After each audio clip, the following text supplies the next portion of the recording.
മറ്റേ തമിഴിലെ മറ്റേ കൊന്ത്രമ്പലിയുള്ള അവര് മറ്റേ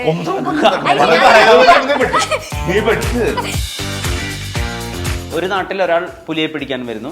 അയാൾ പുലിയേക്കാൾ പ്രശ്നക്കാരനാവുന്നു. ചിക്കാച്ചമ്പു. നിനക്കാന്റെ ഉത്തരം അറിയാവുന്നതുകൊണ്ട് പുള്ളിയുടെ പേര് പോലും മറന്നു. ഞാൻ ചോദിക്കുന്നു അങ്ങോട്ടും ഇങ്ങോട്ടും മാറി കഴിഞ്ഞാൽ അർത്ഥവും മാറി. നീ എന്ത് അന്വേഷിക്കാൻ വന്നിരിക്കുന്നത്? അതന്നെ വേണം. ഞാൻ തീർച്ചയായും കരയും. നമുക്ക് ഇമോഷൻസ് വരണം. അതിനല്ലേ ഓരോരുത്തർ ഇത് ചെയ്യുന്നത്. സിനിമ ഏത് മമ്മൂക്ക പ്രകടനം കണ്ട കുറെ കരഞ്ഞത്? വാത്സല്യം. പണ്ട് എന്നോട് ചേട്ടാ ഞങ്ങളുടെ ഫാമിലി മീറ്റ് ആണ്, കുടുംബസംഗമാണ്, അതിന് കുടുംബസംഘത്തിന് എല്ലാവിധ ഇവര് ആശംസകളും. പറയുമ്പോ എളുപ്പമല്ലടാ, നിങ്ങൾക്ക് പറഞ്ഞാൽ മതിയില്ലേ? ഞാൻ മുന്നിൽ നിന്നുകാട് ചെയ്ത് കൊടുത്താൽ മതി. ഒരു കണ്ടന്റ് പറയും നമുക്ക് ഇത് എടുത്താലോ എന്ന് ചോദിക്കും. സത്യം പറയണേ ഞാൻ ചെയ്യുന്ന കണ്ടിട്ടൊക്കെ ഹസ്ബൻഡിന്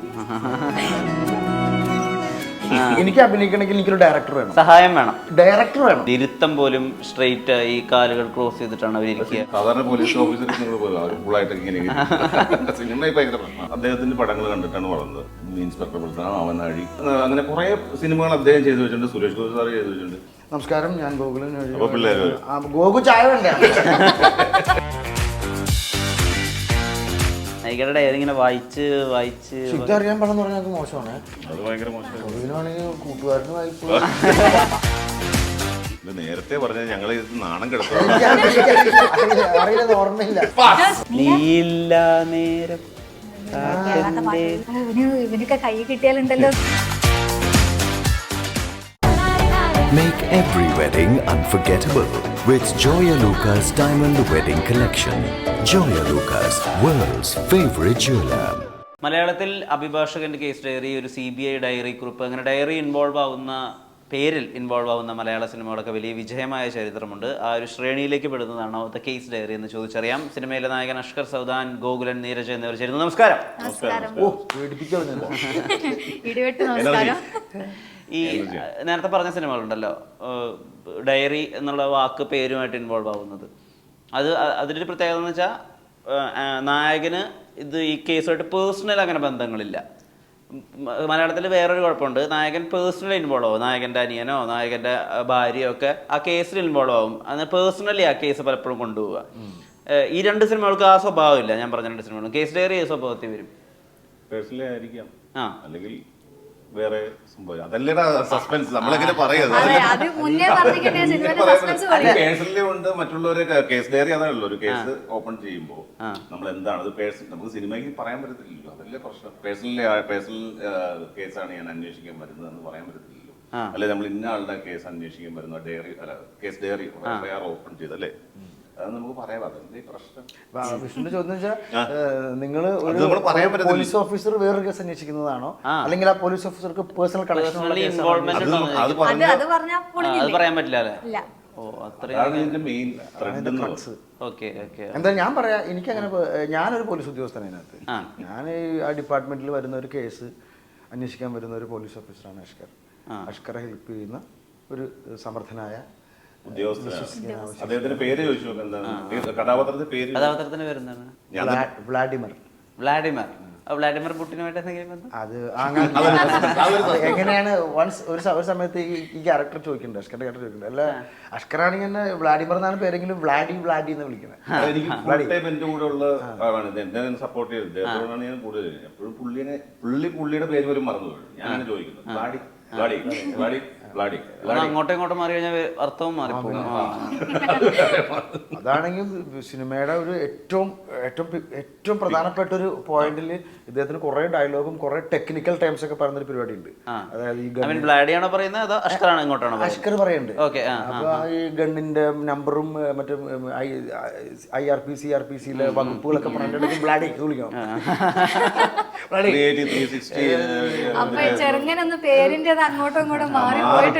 ഒന്നാമത്തെ കാര്യം ഇങ്ങനത്തെ ടെക്നിക്കൽ ടൈമുള്ള ഡയലോഗ്സ്, 369 ബുള്ളറ്റും പരിപാടി എന്നൊക്കെ പറഞ്ഞ് വകുപ്പ് മുറകാരം മറ്റത് ബ്ലാഡി അതിനൊക്കെ ബ്ലാഡിനോട് വിളിക്കേണ്ടി വരുമ്പോ ഞാൻ എന്റെ പൊന്നഷ്കർ ഞാൻ റിഹേഴ്സലൊക്കെ എല്ലാവരും ഉണ്ട്. ഞാനുണ്ട്, അഷ്കറുണ്ട്, അമീറുണ്ട്, കിച്ചു എല്ലാം ഉണ്ട്.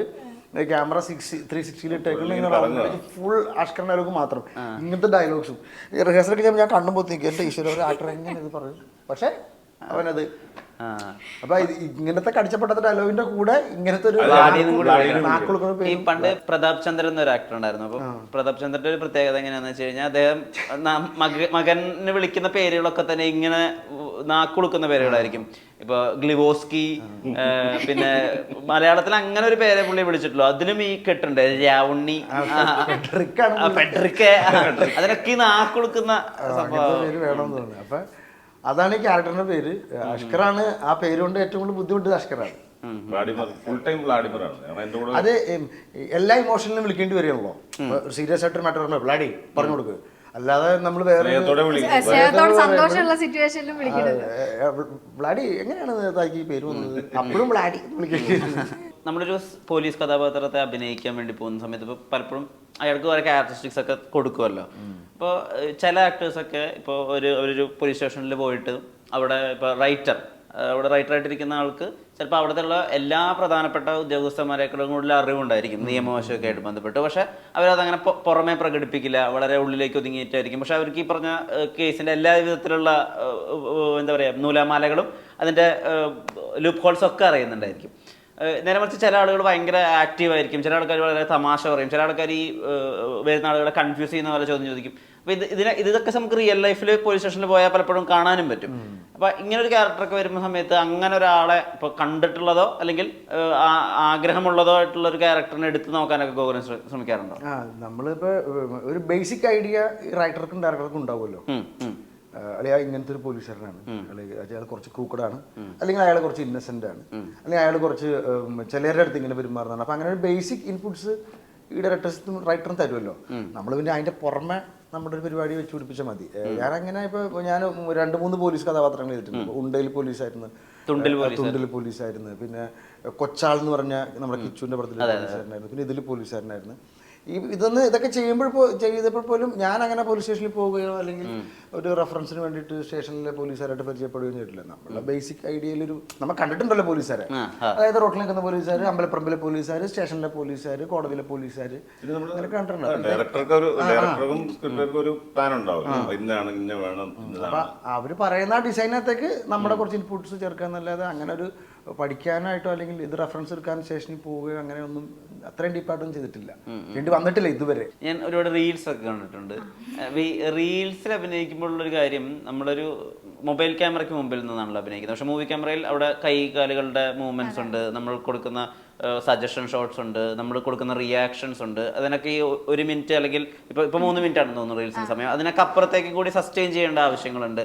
ഇപ്പൊ മൊബൈൽ ക്യാമറയും മൂവി ക്യാമറയും അതുണ്ടാക്കുന്ന ഒരു വ്യത്യാസം ഉണ്ടല്ലോ, അതെങ്ങനെ ഫീൽ ചെയ്ത്? അല്ല, ഞാന് മൊബൈൽ ക്യാമറ ഞാൻ റീൽസ് എന്ന് മീൻസ് എന്താ പറയാ ഡബ് ചെയ്തിട്ട് ഓൾറെഡി ഉള്ള ഒരു വോയിസ് അങ്ങനെ ഞാൻ ചെയ്യലില്ല. നമ്മളെ ഓൺ കണ്ടന്റ് എന്തെങ്കിലും, നമ്മളിപ്പോ ഞാൻ ട്രാവൽ ചെയ്യുന്ന ഒരാളാണ്, അപ്പൊ ട്രാവൽ ചെയ്യുമ്പോൾ അതിൽ വരുന്ന കുറച്ച് കണ്ടന്റും കാര്യങ്ങളും അങ്ങനെയുള്ള കുറച്ച് നല്ല നല്ല മൊമെന്റ്സ് ആണ് ഞാൻ എൻ്റെ ഇൻസ്റ്റയിലും FBയിലൊക്കെ ഞാൻ പോസ്റ്റ് ചെയ്യല്. പിന്നെ നമ്മൾ നോർമലി ഷൂട്ട് ചെയ്യുന്ന സമയത്ത് നമുക്ക് വലിയ ലൈറ്റുകളില്ല, എന്താ പറയാ സിനിമ എന്ന് പറയുമ്പോൾ അതിന് പിന്നിൽ ഒരുപാട് ഹാർഡ് വർക്ക് ചെയ്യുന്ന ഒരുപാട് ആൾക്കാരുണ്ട്. ഈ ലൈറ്റ് ആയാലും എല്ലാ ഡിപ്പാർട്ട്മെന്റിലും. അപ്പൊ ഈ വലിയ വലിയ ലൈറ്റ് ഒന്നും വെച്ചിട്ടല്ലല്ലോ നമ്മൾ റീൽ ചെയ്യുന്നത്. അപ്പൊ അതിന് അതിൻ്റെതായിട്ടുള്ള ഡിഫറൻസ് ക്വാളിറ്റി വൈസിലും ഉണ്ടാവും. പിന്നെ നമുക്ക് എന്താ പറയാ കൂടെ നിൽക്കുന്ന ആൾക്കാര് നമ്മളെ കംഫർട്ട് ആക്കി വെക്കുമ്പോ നമുക്ക് ആ ഒരു അദ്ദേഹത്തിന്റെ ഭർത്താവ് ക്യാമറമാനാണ്, ഭയങ്കരമായിട്ട് ചർച്ച ചെയ്യുന്നത്. ഡേറ്റ് ഇല്ല, അതില്ലേ പുള്ളിക്കാരൻ ഒരു ക്യാമറമാനാണ്. അപ്പൊ അതുകൊണ്ട് തന്നെ എനിക്ക് വലിയ ഡിഫറൻസ് ഒന്നും ഞാൻ മുന്നിൽ നിന്നുകാട് ചെയ്ത് കൊടുത്താൽ മതി. മുപ്പര് കണ്ടന്റ് പറയും നമുക്ക് ഇത് എടുത്താലോ എന്ന് ചോദിക്കും. സത്യം പറയണേ ഞാൻ ചെയ്യുന്ന കണ്ടിട്ടൊക്കെ ഒരു കാര്യം ഞാൻ ചോദിച്ചോട്ടെ, ഞാൻ ആദ്യമായിട്ടാണ് റീൽസ് ചെയ്യുന്ന ആളെ നേരിട്ട് പരിചയപ്പെടുന്നത്. ഇത് ഒറ്റയ്ക്കാണോ ചെയ്യുന്നത്? അതായത് ഒരു മുറിയിൽ ഇങ്ങനെ മറ്റേ ഇങ്ങനെ റൗണ്ടിലുള്ള ഒരു ലൈറ്റുള്ള ഞാൻ പറഞ്ഞില്ല ചേട്ടാ, ഞാൻ എന്താ പറയാ റീല് ഇപ്പോ ക്യാമറയിൽ നോക്കി ഇതാക്കി അങ്ങനെ ഞാൻ ചെയ്യലില്ല. നമ്മളിപ്പോ എന്തെങ്കിലും സാധാരണ നമ്മൾ സംസാരിക്കും, ഇപ്പൊ ഞാനും ചേട്ടനും കൂടി സംസാരിക്കുന്ന ഒരു കാര്യമാണെങ്കിൽ അതിപ്പോ എന്റെ മൂപ്പര് എന്റെ ഹസ്ബൻഡ് ക്യാമറ വെച്ചെടുക്കും. അപ്പൊ അതില് നല്ല എന്താ പറയാ നമുക്ക് ഓക്കെ ഇത് കുഴപ്പമില്ലാന്ന് തോന്നുകയാണെങ്കിൽ ഞങ്ങൾ അത് പോസ്റ്റ് ചെയ്യും. അല്ലാതെ അയ്യോ അതൊക്കെ എന്നെക്കാളും കൂടുതൽ കിട്ടുന്ന ആൾക്കാരൊക്കെ ഇവിടെ ഉണ്ട്. അപ്പൊ ഞാനൊക്കെ ഞാൻ അല്ല, ഇത് ശിശുവാണ്, ശിശു. നല്ല പരിപാടി നമുക്കും ചെയ്യായിരുന്നു ഗോകുൽജി.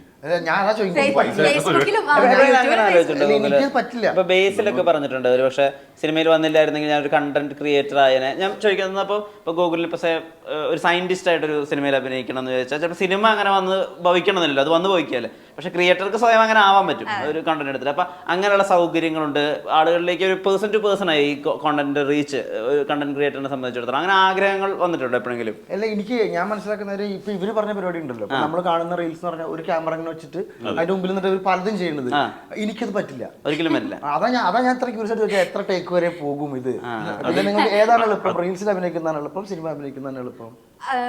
അങ്ങനെയല്ല, രണ്ടും എനിക്ക് ഏകദേശം ഒരേപോലെ പക്ഷെ പക്ഷേ റീൽസ് എന്ന് പറയുമ്പോൾ നമ്മള് സ്വന്തമായിട്ട് നമ്മളൊരു സാധനം ഇപ്പൊ ഒരു സ്ഥലത്ത് പോകുന്ന സമയത്ത് നമ്മൾ അവിടെയുള്ള കാഴ്ചകളും നമ്മൾ ആ എക്സൈറ്റ്മെന്റ് നമ്മള് ഷെയർ ചെയ്യാണല്ലോ. മറ്റേ സിനിമ എന്ന് പറയുമ്പോൾ ഓൾറെഡി അതിന്റെ സ്ക്രിപ്റ്റും എല്ലാ കാര്യങ്ങളും പക്കായിട്ട് അവിടെ ഒരു സൈഡിലുണ്ട്. നമ്മൾ ആ ഡയലോഗ് കാണപ്പാടും പഠിച്ച് എന്താ പറയാ, നമുക്ക് ഡയറക്ടർ പറഞ്ഞു തരുന്ന പോലെയോ അല്ലെ സ്ക്രിപ്റ്റ് റൈറ്റർ എന്താണോ അവർക്ക് എന്താണോ ആവശ്യം അതാണല്ലോ നമ്മൾ കൊടുക്കുക സിനിമയില്. മറ്റേത് നമ്മളുടെ ഓൺ ആവുന്ന സമയത്ത് നമുക്ക് എന്ത് വേണമെങ്കിലും എനിക്കിത് പറ്റില്ല. അതാ ഞാൻ പറഞ്ഞത്, എനിക്ക് അഭിനയിക്കണമെങ്കിൽ എനിക്കൊരു ഡയറക്ടർ വേണം, സഹായം വേണം, ഡയറക്ടർ വേണം. ഇതാണ് പരിപാടി. ഇങ്ങനെ അതിനകത്ത് മറ്റേ സംഭവമില്ലേ, ഇന്ന് എന്റെ പിറന്നാൾ ദിവസമാണ്, ഇന്നാണ് 22K. ഈ പരിപാടി ഞാൻ നക്ഷത്രമുണ്ട് മൊബൈലിൽ അത് ചെയ്തു കൊടുത്തില്ല, അവർക്ക് പിണക്കവും ആശംസകൾ ഓണത്തിന്റെ സമയമാണല്ലോ. എനിക്ക് ഭയങ്കര ബുദ്ധിമുട്ട്. എത്ര ആവശ്യം ചെയ്യുന്നറിയോ? പിന്നെ ഗോകുലൻ ചേട്ടാ എനിക്ക് സ്വന്തമായിട്ട് ഡയറക്ടർ എന്റെ കൂടെ ഉള്ളതിനെ കൊണ്ട് എനിക്ക് പിന്നെ കുഴപ്പമില്ല, പുള്ളിക്കാരൻ എന്തെങ്കിലും നിങ്ങൾ സംസാരിച്ച് പോക്കോ. ഈ ഓണത്തിന്റെ കൊടുക്കും 2 കവ. ഈ ഓണാഘോഷം, വടംവലി, ഈ തിരുവോണം, പൊന്നോണം, 2K 25 എന്നൊക്കെ പറഞ്ഞിട്ടുള്ള അങ്ങനത്തെ ഈ വിഷസ് വരുന്ന സമയത്ത് നമ്മൾ ചിലപ്പോൾ പേഴ്സണലി അത്ര സമയത്ത് അത്ര ഓക്കെ ആയിരിക്കണമെന്നില്ല, ഒരാൾക്ക് വിഷു കൊടുക്കാൻ വേണ്ടി മാത്രം. അതിനെ ഓവർകം ചെയ്യണത് എങ്ങനെയാ? ഭയങ്കര, കാരണം അവർക്ക് പണക്കം വരുന്നല്ലോ. എന്താ അയച്ചു തരാത്ത എന്താ, നമുക്കൊന്ന് അയച്ചു തരാം. നമ്മൾ ചിലപ്പോൾ കാറിലായിരിക്കും വണ്ടി ഓടിച്ചോണ്ടിരിക്കുക, എങ്ങനെയും അയച്ചു. നമ്മുടെ കോലം ചിലപ്പോൾ പന്ന കോലായിരിക്കും, പന്ന ഡ്രസ്സായിരിക്കും. ഇത് പണ്ടാരെ പറഞ്ഞെടുക്കണ്ടേ, ഇന്ന സ്ഥലത്ത് ഇന്നത് അത് ഇത് ഇത് കാണാതെ പഠിച്ച് മൊബൈൽ എടുക്കും, ചിലപ്പോൾ ശരിയാകും. ഭയങ്കര പാടുള്ള പരിപാടി. നമ്മൾ സിനിമയാണോ, സിനിമ എന്ത് തലകുത്തി പറഞ്ഞു, എന്ത് ഡയലോഗാണ് ഞാൻ പറഞ്ഞത്. അല്ല, ഇതിപ്പോ ഞാൻ ചെയ്തിട്ടുണ്ട്. ഇപ്പൊ ഞാൻ ഫിൽറ്റർ ചെയ്തു. ഞാനിപ്പോ വളരെ ക്ലോസ് ആയിട്ടുള്ളവർക്ക് മാത്രമേ പിന്നെ എന്ത് പരിപാടിയാണെന്നൊക്കെ അയക്കുള്ളൂ. ചിലര് പണ്ട് എന്നോട് ചേട്ടാ ഞങ്ങളുടെ ഫാമിലി മീറ്റ് ആണ്, കുടുംബസംഗമാണ്, അതിന് ഇവര് പറയുമ്പോ എളുപ്പമല്ലടാ, നിങ്ങൾക്ക് പറഞ്ഞാൽ മതിയില്ലേ. അപ്പൊ കിട്ടുന്ന കണ്ടന്റ് എഡിറ്റ് ചെയ്യും ഞാൻ. ഇപ്പൊ നമസ്കാരം, ഞാൻ ഗോകുലൻ, എല്ലാവർക്കും പൊന്നോണ ദിനാശംസകൾ. അതിന്റെ കൂടെ ഞങ്ങളുടെ മോഡൽ എഞ്ചിനീയറിംഗ് കോളേജ് അവരുടെ ഇതിന്റെയൊക്കെ പേര് കേൾക്കണം കേട്ടോ. ഞങ്ങളുടെ അങ്ങനെയൊക്കെ ആയിരിക്കും ഒരു ടെക്നിക്കൽ അതിന്റെ ആ ഇവന്റിന്റെ പേര് അങ്ങനെ ആയിരിക്കും. അപ്പൊ അത് ഞാൻ എഡിറ്റ് ചെയ്യും. നമസ്കാരം, ഓഗസ്റ്റ് 26 നടക്കുന്ന കോളേജിന്റെ ഓണത്തിനാഘോഷം. പിന്നെ ഞാൻ ഇവർക്ക് തെറ്റുള്ള ബുദ്ധിമുട്ട് ഇത് പഠിച്ച് പറയാൻ ഷൂട്ട് ചെയ്യാന്നുള്ളതല്ല, വീട്ടിലുള്ള ഷൂട്ട് ചെയ്യണത്. രാവിലെ എഴുന്നേറ്റ് ഇങ്ങനെ നമസ്കാരം, ഞാൻ ഗോകുലൻ. ഗോകു ചായ വേണ്ടേ? അപ്പൊ അത് കട്ടായല്ലോ. പിന്നെ അപ്പൊ അമ്മ, അപ്പൊ കൊച്ചൂര് അച്ഛാ, ഇവിടെ കൊച്ചൂര്. പിന്നെ നമസ്കാരം, ഞാൻ ഗോകുലൻ. അപ്പോഴേക്കൊരു അപ്പൊ ഇവരുടെ വിചാരം എളുപ്പമാന്നാ. ആക്ച്വലി ഇത്രയും ബുദ്ധിമുട്ട് എന്റെ ഇടയിലുണ്ട്. പിണക്കാനും പറ്റത്തില്ല, നമ്മുടെ സുഹൃത്തുക്കളായിരിക്കാം, നമുക്ക് വേണ്ടപ്പെട്ടവരായിരിക്കാം. നമ്മുടെ സിറ്റുവേഷൻ എന്താന്ന് ചിലപ്പോ അവർക്ക് മനസ്സിലാവണമെന്നില്ല. അവരോട് നമ്മൾ ഞാനൊരു ആക്ടർ കിടന്ന് കഷ്ടപ്പെടുന്നുണ്ട്. ഈ ഓട്ടോ എന്തൂസിസ്റ്റിക് ഫെസ്റ്റ് എന്നാണ് ഇതിന്റെ പേര്. അതായത് അതൊരു എന്തൂസിസ്റ്റിക് ഫെസ്റ്റ് എന്നാണ് അതിന്റെ പേര്. അതായത് ഓട്ടോ ഇൻഡസ്ട്രികൾ വരാനുള്ള ഒരു ഫെസ്റ്റ്. അതൊരു ഓട്ടോമൊബൈലിന്റെ ഡിപ്പാർട്ട്മെന്റ് ആണ് നടത്തുന്നത്. കുറച്ചുകൂടി ഉണ്ട് ഈ പേര്, കറക്റ്റ് ഇതല്ല. ഇത് പറയാൻ ടങ് സ്ലിപ്പ് കൊണ്ട് ഇത് ഇങ്ങനെ പെടാപ്പാട് വിടുകയാണ്. അപ്പം ഇത് കഴിഞ്ഞിട്ടാണ് നമുക്ക് ഇന്റർവ്യൂ എടുക്കാൻ. അപ്പം അദ്ദേഹം ടങ് സ്ലിപ്പ് വിളിച്ചു പറയാം, സഹോദരി ഈ പേര് ഞാൻ പറഞ്ഞിട്ടില്ലേ, കുഴപ്പമുണ്ടാവും. പിന്നെ നമ്മൾ ചിലത് ചെയ്തു കൊടുക്കാറുണ്ട്. അതായത് ഈ ചാരിറ്റി പരിപാടികൾ, ചിലരുടെ ചികിത്സാ സഹായ പരിപാടികൾ, അതൊക്കെ ചെയ്തു കൊടുക്കും. കോളേജിലൊക്കെ ഒരുമാതിരിയൊക്കെ ചെയ്തു കൊടുക്കും. പിന്നെ ഇങ്ങനത്തെ ഞാൻ നേരത്തെ പറഞ്ഞ ഞങ്ങളുടെ കുടുംബ സംഗമത്തിനൊക്കെ ചെയ്ത ചേട്ടാന്നൊക്കെ പറയുമ്പോ അത് നമുക്ക് പിന്നെ ബേസിക്കലി ഇത് ഇപ്പൊ നമ്മൾ പറഞ്ഞ ചാരിറ്റി പരിപാടിയൊക്കെ നമുക്ക് ഉള്ളിൽ നിന്ന് തോന്നും ചെയ്തു കൊടുക്കാൻ, അല്ലെങ്കിൽ ഒരു കുട്ടിയുടെ ചികിത്സ സഹായം, അല്ല മറ്റു കാര്യങ്ങൾ നമുക്ക് ഉള്ളിൽ നിന്ന് തോന്നില്ല. പിറന്നാൾ ആശംസ, കല്യാണത്തിന് ഒരു ആശംസ നമ്മൾ അപ്പൊ ഞാൻ എടാ ബേസിക്കലി ഇതെനിക്ക് ആസ്വദിക്കാൻ പറ്റുന്നില്ല, എനിക്കിത് ഇഷ്ടമില്ല, ഇതെനിക്ക് അപ്പൊ ഞാൻ ചെയ്ത് ശരിയാവൂടാ. അങ്ങനെ എൻ്റെ ഒരു ഞാൻ ഒരാളെ ആശംസിക്കുമ്പോൾ എൻ്റെ ഉള്ളിൽ നിന്ന് ഒരു ആശംസ തോന്നണ്ടേ, അളിയാ നന്നായിട്ട് പാട്ടറ, അടിപൊളി ആവട്ടെ എന്ന് പറയണമെങ്കിൽ ആ പരിപാടി നല്ലതാണെന്ന് എനിക്ക് ഉള്ളിൽ നിന്ന് തോന്നണ്ടേ. അളിയ എനിക്കിത് ഉള്ളിൽ നിന്ന് തോന്നണ്ട, പിന്നെ ഞാൻ പറഞ്ഞ ശരിയാവും, അതൊന്നും കുഴപ്പമില്ല ഓർമ്മ ചെയ്തിട്ട് അവര് നോക്കുമ്പോൾ അവർക്ക് ഒരു സന്തോഷമാണ്. അവര് അതിനു വേണ്ടി അപ്പൊ നമ്മള് പൈസ ചെലവില്ലല്ലോ, പൈസ കിട്ടത്തില്ല. പോലീസ് ഓഫീസർ ആണല്ലോ, അപ്പോൾ അവരുടെ ഒരു ബോഡി ലാംഗ്വേജ് ഇരുത്തം പോലും സ്ട്രെയിറ്റ് ആയി കാലുകൾ ക്രോസ് ചെയ്തിട്ടാണ് അവർ ഇരിക്കുക. സിനിമയിൽ മാത്രമേ ഉള്ളൂ, സാധാരണ പോലീസ് ഓഫീസർ സിനിമയിൽ ഭയങ്കര പ്രശ്നമാണ്. അല്ല പക്ഷെ ഒരു ഒഫീഷ്യൽ മീറ്റിങ്ങിനൊക്കെ അവർ കുറച്ച് സ്റ്റിഫ് ആയിരിക്കുന്നതായിട്ട് ഞാൻ അപ്പൊ നമ്മളുടെ സ്ഥിരം രീതികളുടെ അപ്പുറത്ത് കുറച്ചുകൂടി ഒരുങ്ങേണ്ടത് കണ്ടല്ലോ. ഇപ്പൊ ഒരു ഓരോ ഷോട്ട് അഭിനയിക്കുമ്പോഴും അവിടെ ഇമോഷൻസ് ഒക്കെ കാണിക്കുകയും വേണം. അപ്പൊ നമ്മുടെ ഈ സിനിമകളിൽ നിന്ന് വരുന്ന പോലീസുകാരായിരിക്കും റെഫറൻസ്, അതോ ഉള്ളിൽ നിന്ന് അങ്ങനെ ഇങ്ങനെയൊക്കെയാണ് പോലീസുകാരെന്ന് മനസ്സിലാക്കിയിട്ടാണോ ചെയ്യുക? കാരണം ഞാൻ അറിയാലോ, നമ്മള് കണ്ടു വളർന്ന ആള്, അദ്ദേഹത്തിന്റെ പടങ്ങൾ കണ്ടിട്ടാണ് വളർന്നത്. അപ്പൊ ഞാൻ പറയുന്നത് ഇൻസ്പെക്ടർ ബിൾട്ടൺ, അവനാഴി, പിന്നെ അത് ഒരു പടം ഉണ്ടായിരുന്നു രതീഷേട്ടനും ഇന്നലെ പറഞ്ഞ അവന്റെ പേര് ഇന്നലെ അത് അങ്ങനെ കുറെ സിനിമകൾ അദ്ദേഹം ചെയ്തു വെച്ചിട്ടുണ്ട്, സുരേഷ് ഗോപി സാറ് ചെയ്തു വെച്ചിട്ടുണ്ട്. ഇവരെ കണ്ടാണ് നമ്മൾ സിനിമ നമ്മൾ പോലീസ് സ്റ്റേഷനിൽ പോകേണ്ട അവസ്ഥകൾ വന്നിട്ടില്ല, വരുത്തായിരിക്കും. പേടിയുള്ള കാര്യം, അത് നമുക്ക് ആവശ്യമില്ല. അപ്പൊ പോലീസ് ഓഫീസേഴ്സ് പല ആളുകൾ പല രൂപത്തിലാണ്. ഇപ്പൊ മമ്മൂക്ക എത്ര പോലീസ് ഓഫീസർ ചെയ്തിട്ടുണ്ടെങ്കിലും എത്ര ഗെറ്റപ്പിലാണ് ചെയ്തത്, പുള്ളി പല സ്റ്റൈലിലൊക്കെ ചെയ്ത് വെച്ചത്. അപ്പൊ ഇതൊക്കെ നമ്മുടെ ഉള്ളിലുണ്ടാവും. നമുക്ക് സിനിമ എന്ന് പറഞ്ഞാൽ അവരോടൊക്കെയുള്ള ആരാധന. പിന്നെ യൂണിഫോം ഇടുമ്പോൾ നമ്മൾ വേറെ യൂണിഫോം ഇടുമ്പോൾ പോലീസ് ആകും. അത് ഞാൻ ഫീൽ ചെയ്തിട്ടുണ്ട്. കാരണം യൂണിഫോമിലുള്ള ആദ്യ കോമ്പിനേഷൻ അങ്ങനെ അഷ്കർ ഞാൻ SI ആയിട്ടിരിക്കുന്ന സ്റ്റേഷനിലേക്ക് അഷ്കറിന്റെ ക്യാരക്ടർ ആദ്യം വരുന്നത് ഒരു കാഷ്വൽ ഡ്രസ് ഇട്ടിട്ടാണ്. അപ്പൊ അദ്ദേഹത്തിന്റെ ബോഡി ലാംഗ്വേജ് പരിപാടി, പിന്നെ അദ്ദേഹം പോയിട്ട് ഒരു നെക്സ്റ്റ് ഷോട്ടിൽ യൂണിഫോം അപ്പൊ അഷ്കറിന്റെ ബോഡി ലാംഗ്വേജ് മാറി. അത് എനിക്ക് ഫീൽ ചെയ്തിട്ടുണ്ട്. അപ്പൊ അത് അദ്ദേഹം ഉണ്ടാക്കിയെടുത്താണ്. ഞാൻ യൂണിഫോമിന്റെ മാത്രം പരിപാടി അല്ല കേട്ടോ. അത് യൂണിഫോം നമ്മളൊരു ഇതാണ്, നമ്മള് വേറെ സെറ്റപ്പിലേക്ക് എത്തും. അല്ലാതെ നമ്മള് സാറ് കാഷ്വൽ ഡ്രസ് ഇടുമ്പോൾ അത് വേറെ, യൂണിഫോം ഇട്ട് വേണ്ടത് വേറെ. അല്ല അത് വരും ചിലപ്പോൾ നമ്മൾ ചില സിനിമയിലൊക്കെ ഇപ്പൊ മുണ്ടെടുത്തൊക്കെ അഭിനയിക്കേണ്ടി വരുമ്പോ നമ്മുടെ ബോഡി ലാംഗ്വേജ് അങ്ങനെ എനിക്ക് അങ്ങനെ ആവും. മുണ്ടൊക്കെ അഭിനയിക്കേണ്ടി വരുമ്പോൾ ബോഡി ലാംഗ്വേജ് അങ്ങനെയാണ്. പക്ഷെ നമ്മൾ പാൻറ് ഇട്ടാണെങ്കിൽ വേറെ കുറച്ചുകൂടി ബോഡി ലാംഗ്വേജ് വേറെ വരും. അപ്പൊ കോസ്റ്റ്യൂമൊക്കെ നമ്മൾ സ്വാധീനിക്കുന്നുണ്ട് ഇല്ലേ? ഇല്ലേ നിങ്ങൾ ഇതിലൊക്കെ ചെയ്യുമ്പോൾ ഇന്നാണ് നമ്മുടെ ക്യാരക്ടർ, ഇത് ചെയ്യണം, ഇതാണ്. അപ്പൊ അതിനുവേണ്ടി ഞാൻ ബോഡി ഒരുപാട് കുറച്ചിരുന്നു, ഒരുപാട് ചേഞ്ചസ് വരുത്തിയിട്ടാണ് നമുക്ക് യൂണിഫോം ഫിറ്റ് ആകുന്നത്.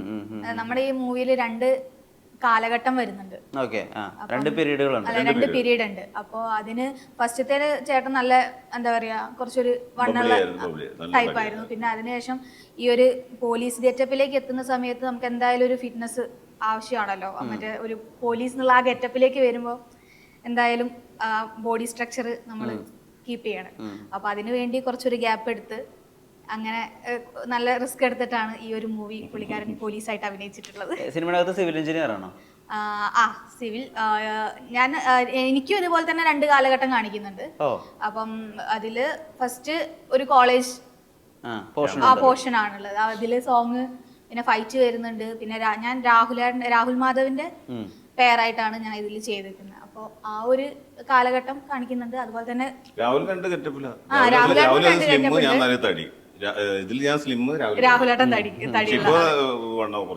അപ്പൊ പിന്നെ ഞാൻ ഇതിൽ വരുന്ന സമയത്ത് പിന്നെ പുള്ളിക്കാരൻ പോലീസിന്റെ ഗെറ്റപ്പിലാവും, ഞാനൊരു എഞ്ചിനീയർ. അങ്ങനെ ആ ഒരു ഡിഫറൻസ് നമ്മൾ ഈ ഒരു മൂവിയിൽ കാണിക്കുന്നുണ്ട്. ഒരു 1 ഇയർ ഗ്യാപ്പിലാണ് ഷൂട്ട് സബ്ജക്ട് അങ്ങനെ ഡിമാൻഡ് ചെയ്യുന്നുണ്ട് ഇവര്. ഞാൻ ഒരു കാലഘട്ടത്തിലേ ഉള്ളൂ, പക്ഷെ ഇവര് അങ്ങനെയാണ് ചെയ്തിരിക്കുന്നത്. മറ്റേ ആള് കുറച്ച് ചബ്ബിയായിരിക്കും എന്ന് പറയുമ്പോൾ. പിന്നെ താടി രാഹുലേട്ടന് താടി ആദ്യം ഫസ്റ്റ് കാലഘട്ടത്തിൽ താടിയില്ല. രണ്ടാമത്തെ കാലഘട്ടത്തിൽ നമ്മൾ എങ്ങനെയായാലും ഒരു സിനിമയിൽ വെപ്പ് താടി വെക്കുന്ന സമയത്ത് നമുക്ക് റെക്കഗ്നൈസ് ചെയ്യാൻ പറ്റുമല്ലോ. അപ്പം ഒറിജിനൽ അപ്പൊ താടി വളർത്തണമെങ്കിൽ ആ ഒരു ടൈം നമുക്ക് എന്തായാലും ആവശ്യമാണ്. പഴയതും പുതിയതും നമുക്ക് ഡിഫറൻസ് മനസ്സിലാക്കണമല്ലോ. അപ്പൊ അങ്ങനെ 2 കാലഘട്ടം നമ്മൾ ഈ മൂവിയിൽ ചെയ്യുന്നുണ്ട്. Okay, nice. അപ്പൊ നിങ്ങൾ 2 പേരാണല്ലോ ഇൻവെസ്റ്റിഗേഷൻ ടീമിലുള്ളത്. അപ്പോൾ ഈ വിജയരാജനുണ്ട് ഞങ്ങൾ. യെസ്. അപ്പോൾ സാധാരണഗതിയിൽ ഈ മലയാള സിനിമയിൽ ഇൻവെസ്റ്റിഗേഷൻ ടീമുമായി ബന്ധപ്പെട്ടിട്ട് ഒരുപാട് ക്ലീഷകളുണ്ട്. അതായത് പ്രധാനപ്പെട്ട കാര്യങ്ങളെല്ലാം കണ്ടുപിടിക്കുന്നത് നായകനായിരിക്കും. അതുപോലെ ഈ നായകൻ്റെ കൂടെയുള്ള ആളുകൾ അധികവും തരുന്നത് അല്ലെങ്കിൽ പറയുന്ന ഉപദേശങ്ങൾ അല്ലെങ്കിൽ കണ്ടെത്തുന്ന കണ്ടെത്തലുകളെല്ലാം തന്നെ മണ്ടത്തലായിരിക്കും. അത് പൊളിക്കുക എന്നുള്ളതായിരിക്കും നായകൻ്റെ ഒരു ഹീറോയിസം. അല്ലെങ്കിൽ പലപ്പോഴും ഈ ഈഗോ വാർ അങ്ങോട്ടും ഇങ്ങോട്ടും ഉണ്ടാകുന്ന ഒരു ലേഡി അതോറിറ്റി ആയിട്ടുള്ള ഒരു ഇൻസ്പെക്ടറോ അല്ലെങ്കിൽ ഒരു ഓഫീസറോ ഉണ്ടായിരിക്കും. അങ്ങനെയുള്ള ക്ലീഷകളുണ്ട്. കേസ് ഡയറി അങ്ങനത്തെ ക്ലീഷകളൊക്കെ മാറ്റി മറിക്കാൻ വേണ്ടി എത്രമാത്രം ശ്രമിച്ചിട്ടുണ്ട്? ഒരുപാട് മാറ്റങ്ങളുണ്ട്. കാരണം നമ്മുടെ ഇതിൽ എന്റെ നായികയായിട്ട് സാക്ഷി കർവാണ് ഇൻഡസ്ട്രി സിനിമയിൽ ഞങ്ങൾ ഒരുമിച്ച് ചെയ്ത് രണ്ടാമത് കേസ് ഡയറി. അപ്പം എന്നെ സപ്പോർട്ട് ചെയ്യുന്ന വിജയരാഘവനും ഗോകുൽജിയാണ്. കാരണം ഞാൻ ഇവരെ പൊളിക്കാൻ നിൽക്കില്ല, എനിക്കൊരു സാധനം കണ്ടെത്തണം. അപ്പൊ എന്നെ സപ്പോർട്ട് ചെയ്ത് ഇവരുടെ വഴികളിലൂടെ ഞാൻ പോവുക. അപ്പൊ എന്നെ സപ്പോർട്ട് ചെയ്യാൻ എന്റെ ഫാദറായിട്ട് വിജയരാഘവൻ ചേട്ടൻ. കാരണം വേറൊരു നാട്ടിൽ വന്നിട്ട് ആ നാട്ടിലെ എല്ലാ കാര്യങ്ങളും അറിയുന്ന ഒരു ഹീറോ ആണോ എന്നാണ് ചോദിച്ചത് അല്ലേ? അങ്ങനെയല്ല. അദ്ദേഹം ആ നാട്ടിൽ വന്നിട്ട് എന്നോടും, ഞാൻ ഓൾറെഡി അവിടെ ഒരു SI ആണ് ആ സ്റ്റേഷനിൽ. അപ്പൊ ഇദ്ദേഹം വന്നിട്ട് എന്നോട് ചോദിക്കണം, ബ്ലാഡി അതെങ്ങനെയായിരിക്കും? ഞാൻ സാറേ അതിന്റെ പരിപാടി ഇങ്ങനെയായിരുന്നു, അവരങ്ങനെയായിരുന്നു, ഇങ്ങനെ. ഓക്കെ ശരി. ഇയാളെങ്ങനെയായിരുന്നു? അങ്ങനെയുള്ള ഇൻഫർമേഷൻസും പിന്നെ കുട്ടേട്ടന്റെ അടുത്ത് ചോദിച്ചിട്ടുള്ള പരിപാടിയാണ്. നിങ്ങൾ പറഞ്ഞ പോലെ സ്ഥിരം ഒരു ക്ലിഷ, അതിന്റെ വലിയ ഷെയ്ഡൊന്നും ഈ ക്യാരക്ടറിന് ഇല്ല. സ്ഥിരം എല്ലാം അറിയുന്ന ഒരു നായകൻ എന്നൊരു ഷെയ്ഡ് ഉണ്ടല്ലോ, അങ്ങനത്തെ ഒരു ഷെയ്ഡ് ഈ ക്യാരക്ടറിന് ഒരുപാടില്ല.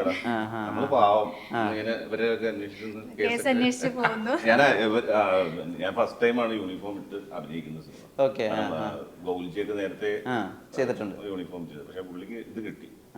അല്ല,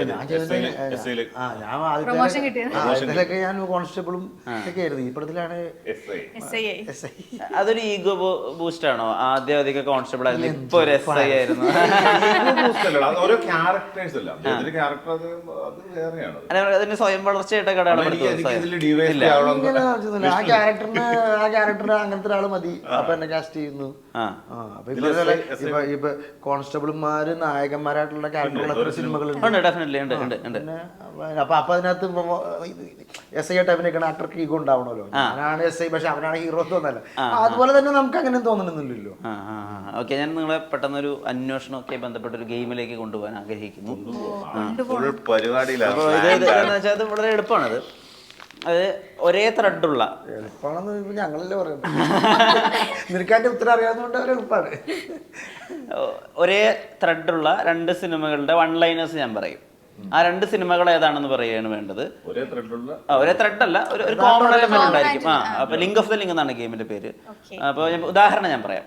ഇപ്പം 2 സിനിമകളുടെ 1 ലൈനേഴ്സ് ഞാൻ അടുപ്പിച്ച് പറയും. ഇത് ട്രയലാണ്. ഒരു നാട്ടിൽ ഒരാൾ പുലിയെ പിടിക്കാൻ വരുന്നു. അയാൾ പുലിയേക്കാൾ പ്രശ്നക്കാരനാവുന്നു. സ്വന്തം അച്ഛനെ കൊന്ന പുലിയെ കൊല്ലാൻ വേണ്ടി പുലിവേട്ടക്കാരനാവുന്ന നായകൻ. അല്ല, ഇത് 2 സിനിമകളാണ്.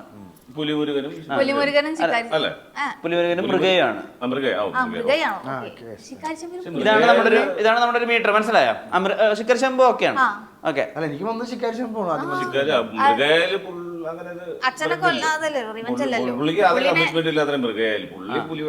അല്ല, ഞാനത് പുലിയെ പിടിക്കാൻ പുലിയേക്കാൾ പ്രശ്നക്കാരനാവുന്നു, അത് മൃഗയാണ്. അല്ല, ഇതൊരു എക്സാമ്പിൾ മാത്രമാണ്. അപ്പൊ ഇതിൽ പുലിയാണ് കോമൺ ആയിട്ടുള്ള എലമെന്റ്. അതുപോലെ ഇനി വരുന്നതിലൊക്കെ ഉണ്ടാവും. ഓക്കെ, തുടങ്ങാം നമുക്ക്. ഓക്കെ, ആദ്യം നിങ്ങളുമായിട്ട് ബന്ധപ്പെട്ടൊരു കാര്യം പറയാം. നിഴല് നോക്കി പ്രതിയെ പിടിക്കുന്ന വക്കീൽ, മെഡിക്കൽ സീറ്റിന് വേണ്ടി നായികയെ കൊല്ലുന്ന വില്ലനായ വക്കീൽ, പ്രതിയെ. സുരേഷ് ഗോപി സാറിന്റെ പടം? അല്ലല്ല, മമ്മൂക്കയുടെ പടം. മറ്റേതാണോ? സുമലത, മമ്മൂട്ടി, വേണം? അല്ലല്ല, നിഴല് നോക്കിയിട്ടാണ് വക്കീൽ. മെഡിക്കൽ സീറ്റിന് വേണ്ടി നായികയെ കൊല്ലുന്ന വില്ലനായ വക്കീൽ, അത് സുരേഷ് ചേട്ടന്റെ പടമാണ്, സുരേഷ് ഗോപിയുടെ പടമാണ്. യെസ്, ഒരു പടം ചിന്താമണി കൊലക്കേസാണ്. മെഡിക്കൽ സീറ്റിന് വേണ്ടി നിഴല് നോക്കി. അതെ, അത് ചിന്താമണി കൊലക്കേസ്. ഞാൻ രണ്ട് ക്വസ്റ്റ്യൻ, 2 ത്രെഡുണ്ട്, 2 പടമുണ്ട്. 2 പടം. ഒരെണ്ണം ചിന്താമണി കൊലക്കേസാണ്, മറ്റേ സിനിമ ഏതാണ്? നിഴല് നോക്കി പ്രതിയെ പിടിക്കുന്ന വക്കീൽ. കേസ് തെളിയിക്കുന്നത് അങ്ങനെയാണ്. നിങ്ങളുടെ ഈ സിനിമയുടെ പേര്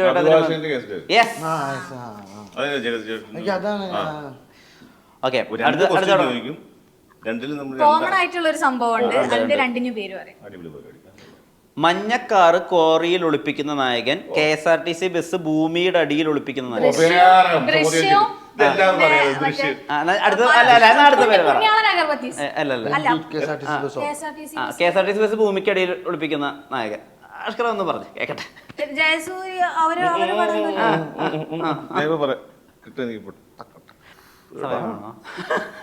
സൂപ്പർ സ്റ്റാറുകളുടെ പടമല്ല. സൂപ്പർ സ്റ്റാർ അല്ല, സോക്കോൾ സൂപ്പർ സ്റ്റാറുകളുടെ പടമല്ല, എയർലൈൻ സൂപ്പർ സ്റ്റാറുകളുടെ പടമല്ല.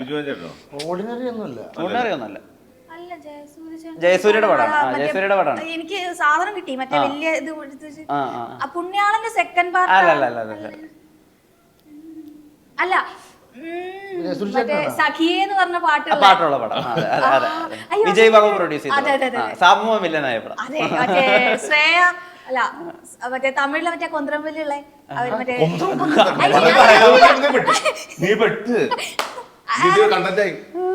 അയ്യോ ഈ സിനിമ കൺകളിറിന്റെ പാട്ടിലെ നായികളെ തൃശ്ശൂർ പടമല്ലേ? തൃശ്ശൂർ പൂരം. ഓക്കെ, അടുത്തത് പേരെന്താ? എന്തൊരു സ്വാതി. സ്വാതിയ കൊന്ത്രമ്പല്ലി. Body shaming. അല്ല, കൊന്ത്രമ്പല്ലി നല്ലതാണ്. അങ്ങനെ ഇടമ്പല്ലെന്നല്ലേ നമ്മള് പല സ്ഥലത്ത് പല തൃശ്ശൂരുണ്ട്, അവരൊക്കെ പറയണത് കൊന്ത്രമ്പല്ലി. അത് കളിയാക്കി പറയലല്ല, അല്ല, അത് നല്ല ഒരു ഫീച്ചറാണ്. നല്ല ഫീച്ചറാ അത്. നല്ല ഫീച്ചറാ.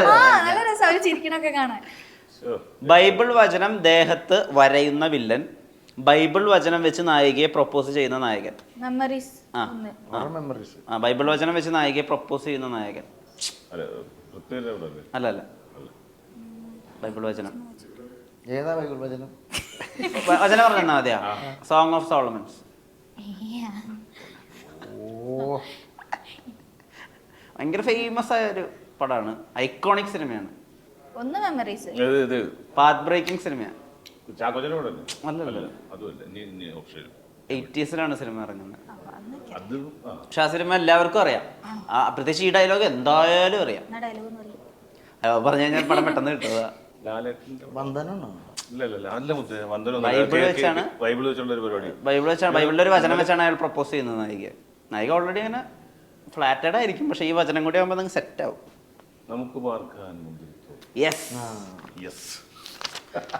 ഓക്കെ, അടുത്തത് അഡ്രസ് ഇല്ലാത്ത സ്ഥലത്തേക്ക് എഴുതുന്ന കത്ത് വഴി നായകന് ഒരു കാമുകിയെ കിട്ടുന്നു. കാമുകി എഴുതുന്ന കത്തുകളാണെന്ന് പറഞ്ഞ് നായകൻ കൂട്ടുകാരെ പറ്റിക്കുന്നു. ഒന്നുകൂടി പറയാം. നീ ഇതൊക്കെ അഡ്രസ് ഇല്ലാത്ത സ്ഥലത്തേക്ക് എഴുതുന്ന കത്ത് വഴി നായകനൊരു കാമുകിയെ കിട്ടുന്നു. അഡ്രസ് ഇല്ലാത്ത സ്ഥലത്തേക്ക് എഴുതുന്ന കത്ത്, കാമുകി എഴുതുന്ന കത്തുകളാണെന്ന് പറഞ്ഞ് നായകനെ കൂട്ടുകാർ പറ്റിക്കുന്നു. യെസ്, ആദ്യത്തെ ചതിക്കാതെ. രണ്ടാമത്തത് മറ്റേ ശ്രീനിവാസൻ കൂടിയുള്ള ഒരു സിനിമയല്ലേ, മറ്റൊരു കളിയാക്കുന്ന പഴയൊരു സിനിമ. പുള്ളി മീശയൊക്കെ ഒട്ടുമാവൊക്കെ വാങ്ങിച്ചു.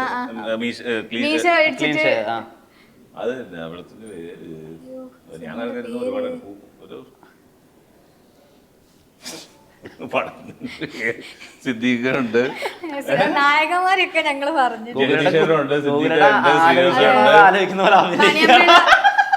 രേഖ ചേച്ചിയാണ് ഹീറോയിൻ. രേഖ ചേച്ചി ഹീറോയിനാണ്. അല്ല, ക്ഷണക്കത്തല്ല. അല്ല, ക്ഷണക്കത്തല്ല. എനിക്കറിയാൻ പാടില്ല, ഞാൻ കണ്ടോ ക്ലീൻ ഷോ ഒക്കെ ചെയ്യും.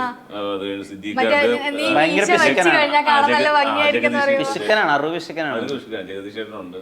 ഇവരെ പുള്ളിനെ പറ്റിക്കണം. പേര് പാവം രാജ. ഓക്കെ, അടുത്തത് ഇത് ഗോകുലേട്ടൻ പറയണം. അഭിനയം മതിയാക്കിയിട്ട്.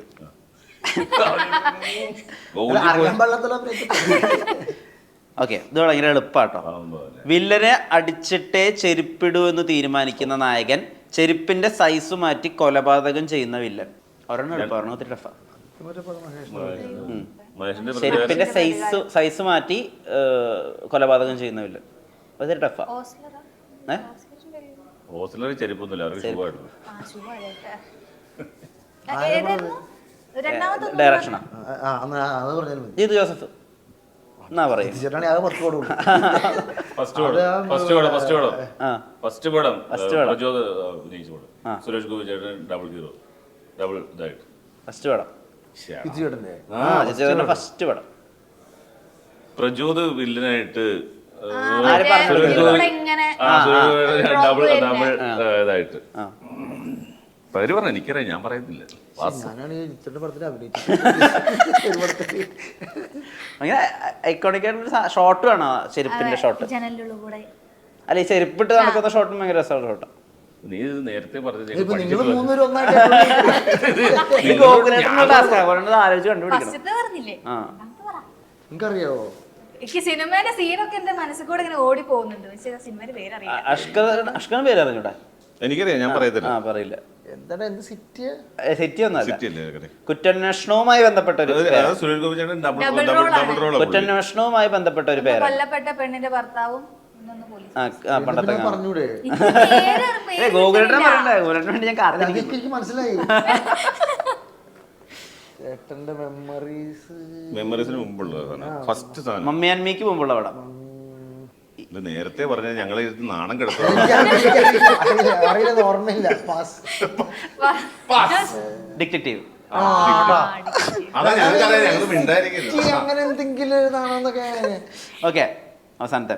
ഭാര്യയുടെ ഡയറി വായിക്കുന്നത് വഴി നായകൻ നായികയുടെ പ്രേമം മനസ്സിലാക്കുന്നു. നായികയുടെ ഡയറി വായിച്ച് വായിച്ച് വായിച്ച് നായകൻ മരിക്കുന്നു. ബോഡിഗാർഡ് ഒന്ന്. ഫസ്റ്റത്തൊക്കെ ഞാൻ പറഞ്ഞിട്ട് നായികയുടെ ഡയറി വായിച്ച് വായിച്ച് വായിച്ച് നായകൻ മരിക്കുന്നു. ഇതൊക്കെ ഉള്ള സിനിമയാണുള്ള. ഇതുവരെ ഞാൻ പറഞ്ഞ ഉള്ള സിനിമയാണ്. നായികയുടെ ഡയറി വായിച്ച് വായിച്ച് നായകൻ മരിക്കുന്നു. നായികയുടെ ഡയറി വായിച്ച് വായിച്ച് വായിച്ച് നായകൻ മരിക്കും. കാലഘട്ടം 2019. റീസെന്റ് ആണ്. പാട്ടൊക്കെ ഭയങ്കര ഹിറ്റാണ്. അതൊരു ലവ് സ്റ്റോറിയാണ്. ടൊവിനോ ആണ് നായകൻ. മായാനദിന് അങ്ങനെ ഡയറി വായിക്കുന്നൊന്നുമില്ലല്ലോ. അതിനോട് നേരെ ഒന്നും. അല്ലല്ല, എടക്കാട് ബറ്റാലിയനല്ല. എടക്കാട് ബറ്റാലിയന് ശേഷം ഇറങ്ങി. അപാരത്തിന്റെ വേണ്ടി നായകൻ മരിക്കുന്നവിടെ. നായകൻ ഇടിച്ചിടിച്ച് നിൽക്കുകയല്ലേ. നായികയുടെ ഡയറി ഇങ്ങനെ വായിച്ച് വായിച്ച് അറിയാൻ പാടെന്ന് പറഞ്ഞാൽ മോശമാണ്. കൂട്ടുകാരന് ടൊവിനോ കുറച്ച് വ്യത്യസ്തമായിട്ട് കാര്യങ്ങളൊക്കെ അപ്രോച്ച് ചെയ്തൊരു പടം. രസമുള്ള ഒരു സിനിമയാണ്. കുറെ മഴയുണ്ട് ആ സിനിമയുടെ. ഇല്ല സുരാജില്ല. ഒരു ഫേമസ് വ്ളോഗറാണ് ഈ സിനിമയിൽ പ്രധാന വേഷം ചെയ്തിട്ടുള്ളത്. ആരും അറിയില്ല. പാട്ട് ശരി, എന്നാ പാട്ട് പറയാം. നീയില്ല നേരം. ഭയങ്കര ഫേമസ് ആയി പാട്ട്. ഭയങ്കര ഫേമസ് സിനിമയാണ്. ഞാൻ എനിക്ക് പാട്ട് വരി പറയാം. നീയില്ല നേരം ശേഷം ഇറങ്ങിയ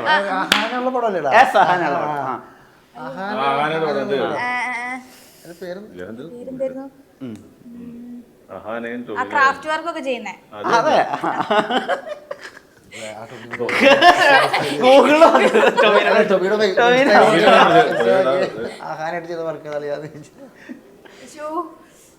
എന്താ പറയാ, നമ്മുടെ തലയിൽ കേസ് ഡയറി കിടക്കണോണ്ടേ. അതാണ് ഞങ്ങളുടെ പ്രശ്നം. ഞങ്ങൾ കേസ് ഡയറി ഫിക്സ് ചെയ്ത് വെച്ചേക്കാം.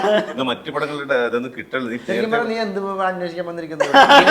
ഞങ്ങളുടെ പടം പ്രൊമോട്ട് ചെയ്യാനോ അല്ലെങ്കിൽ ഞങ്ങൾ അയക്കോ ചെക്ക് ചെയ്യാനോ? അത് ചെറിയ ഏതാണ്ട് ഒരു സ്ഥലം പേരാണ് എന്നതിന്റെ. ഭയങ്കര ചെറിയ പേരാ. രണ്ടക്ഷരമുള്ള അതാ ഈ മറഡോണ ഇതൊക്കെ ആ സമയത്ത് ഇറങ്ങിയ പറയുന്നില്ലേ മീല തുടങ്ങി 4 അവസാനിക്കും. അങ്ങനത്തെ ഒരു പേരാണ്. എന്ത് മലയാളം പേരാണത്? മലയാളം പേരാണ്. പക്ഷെ അതൊരു ഒരാളുടെ പേരാണ്. സുഗുണന്റെ ക്യാരക്ടറുടെ പേരാണ്. ക്യാമറ മാഗസിൻ കളയണ്ട, നീ കട്ട് നീ ഉത്തരം മാഗസിൻ ലൂക്ക. എനിക്ക് പാപ്പടെ വ്ളാഡിന്ന് മാത്രം.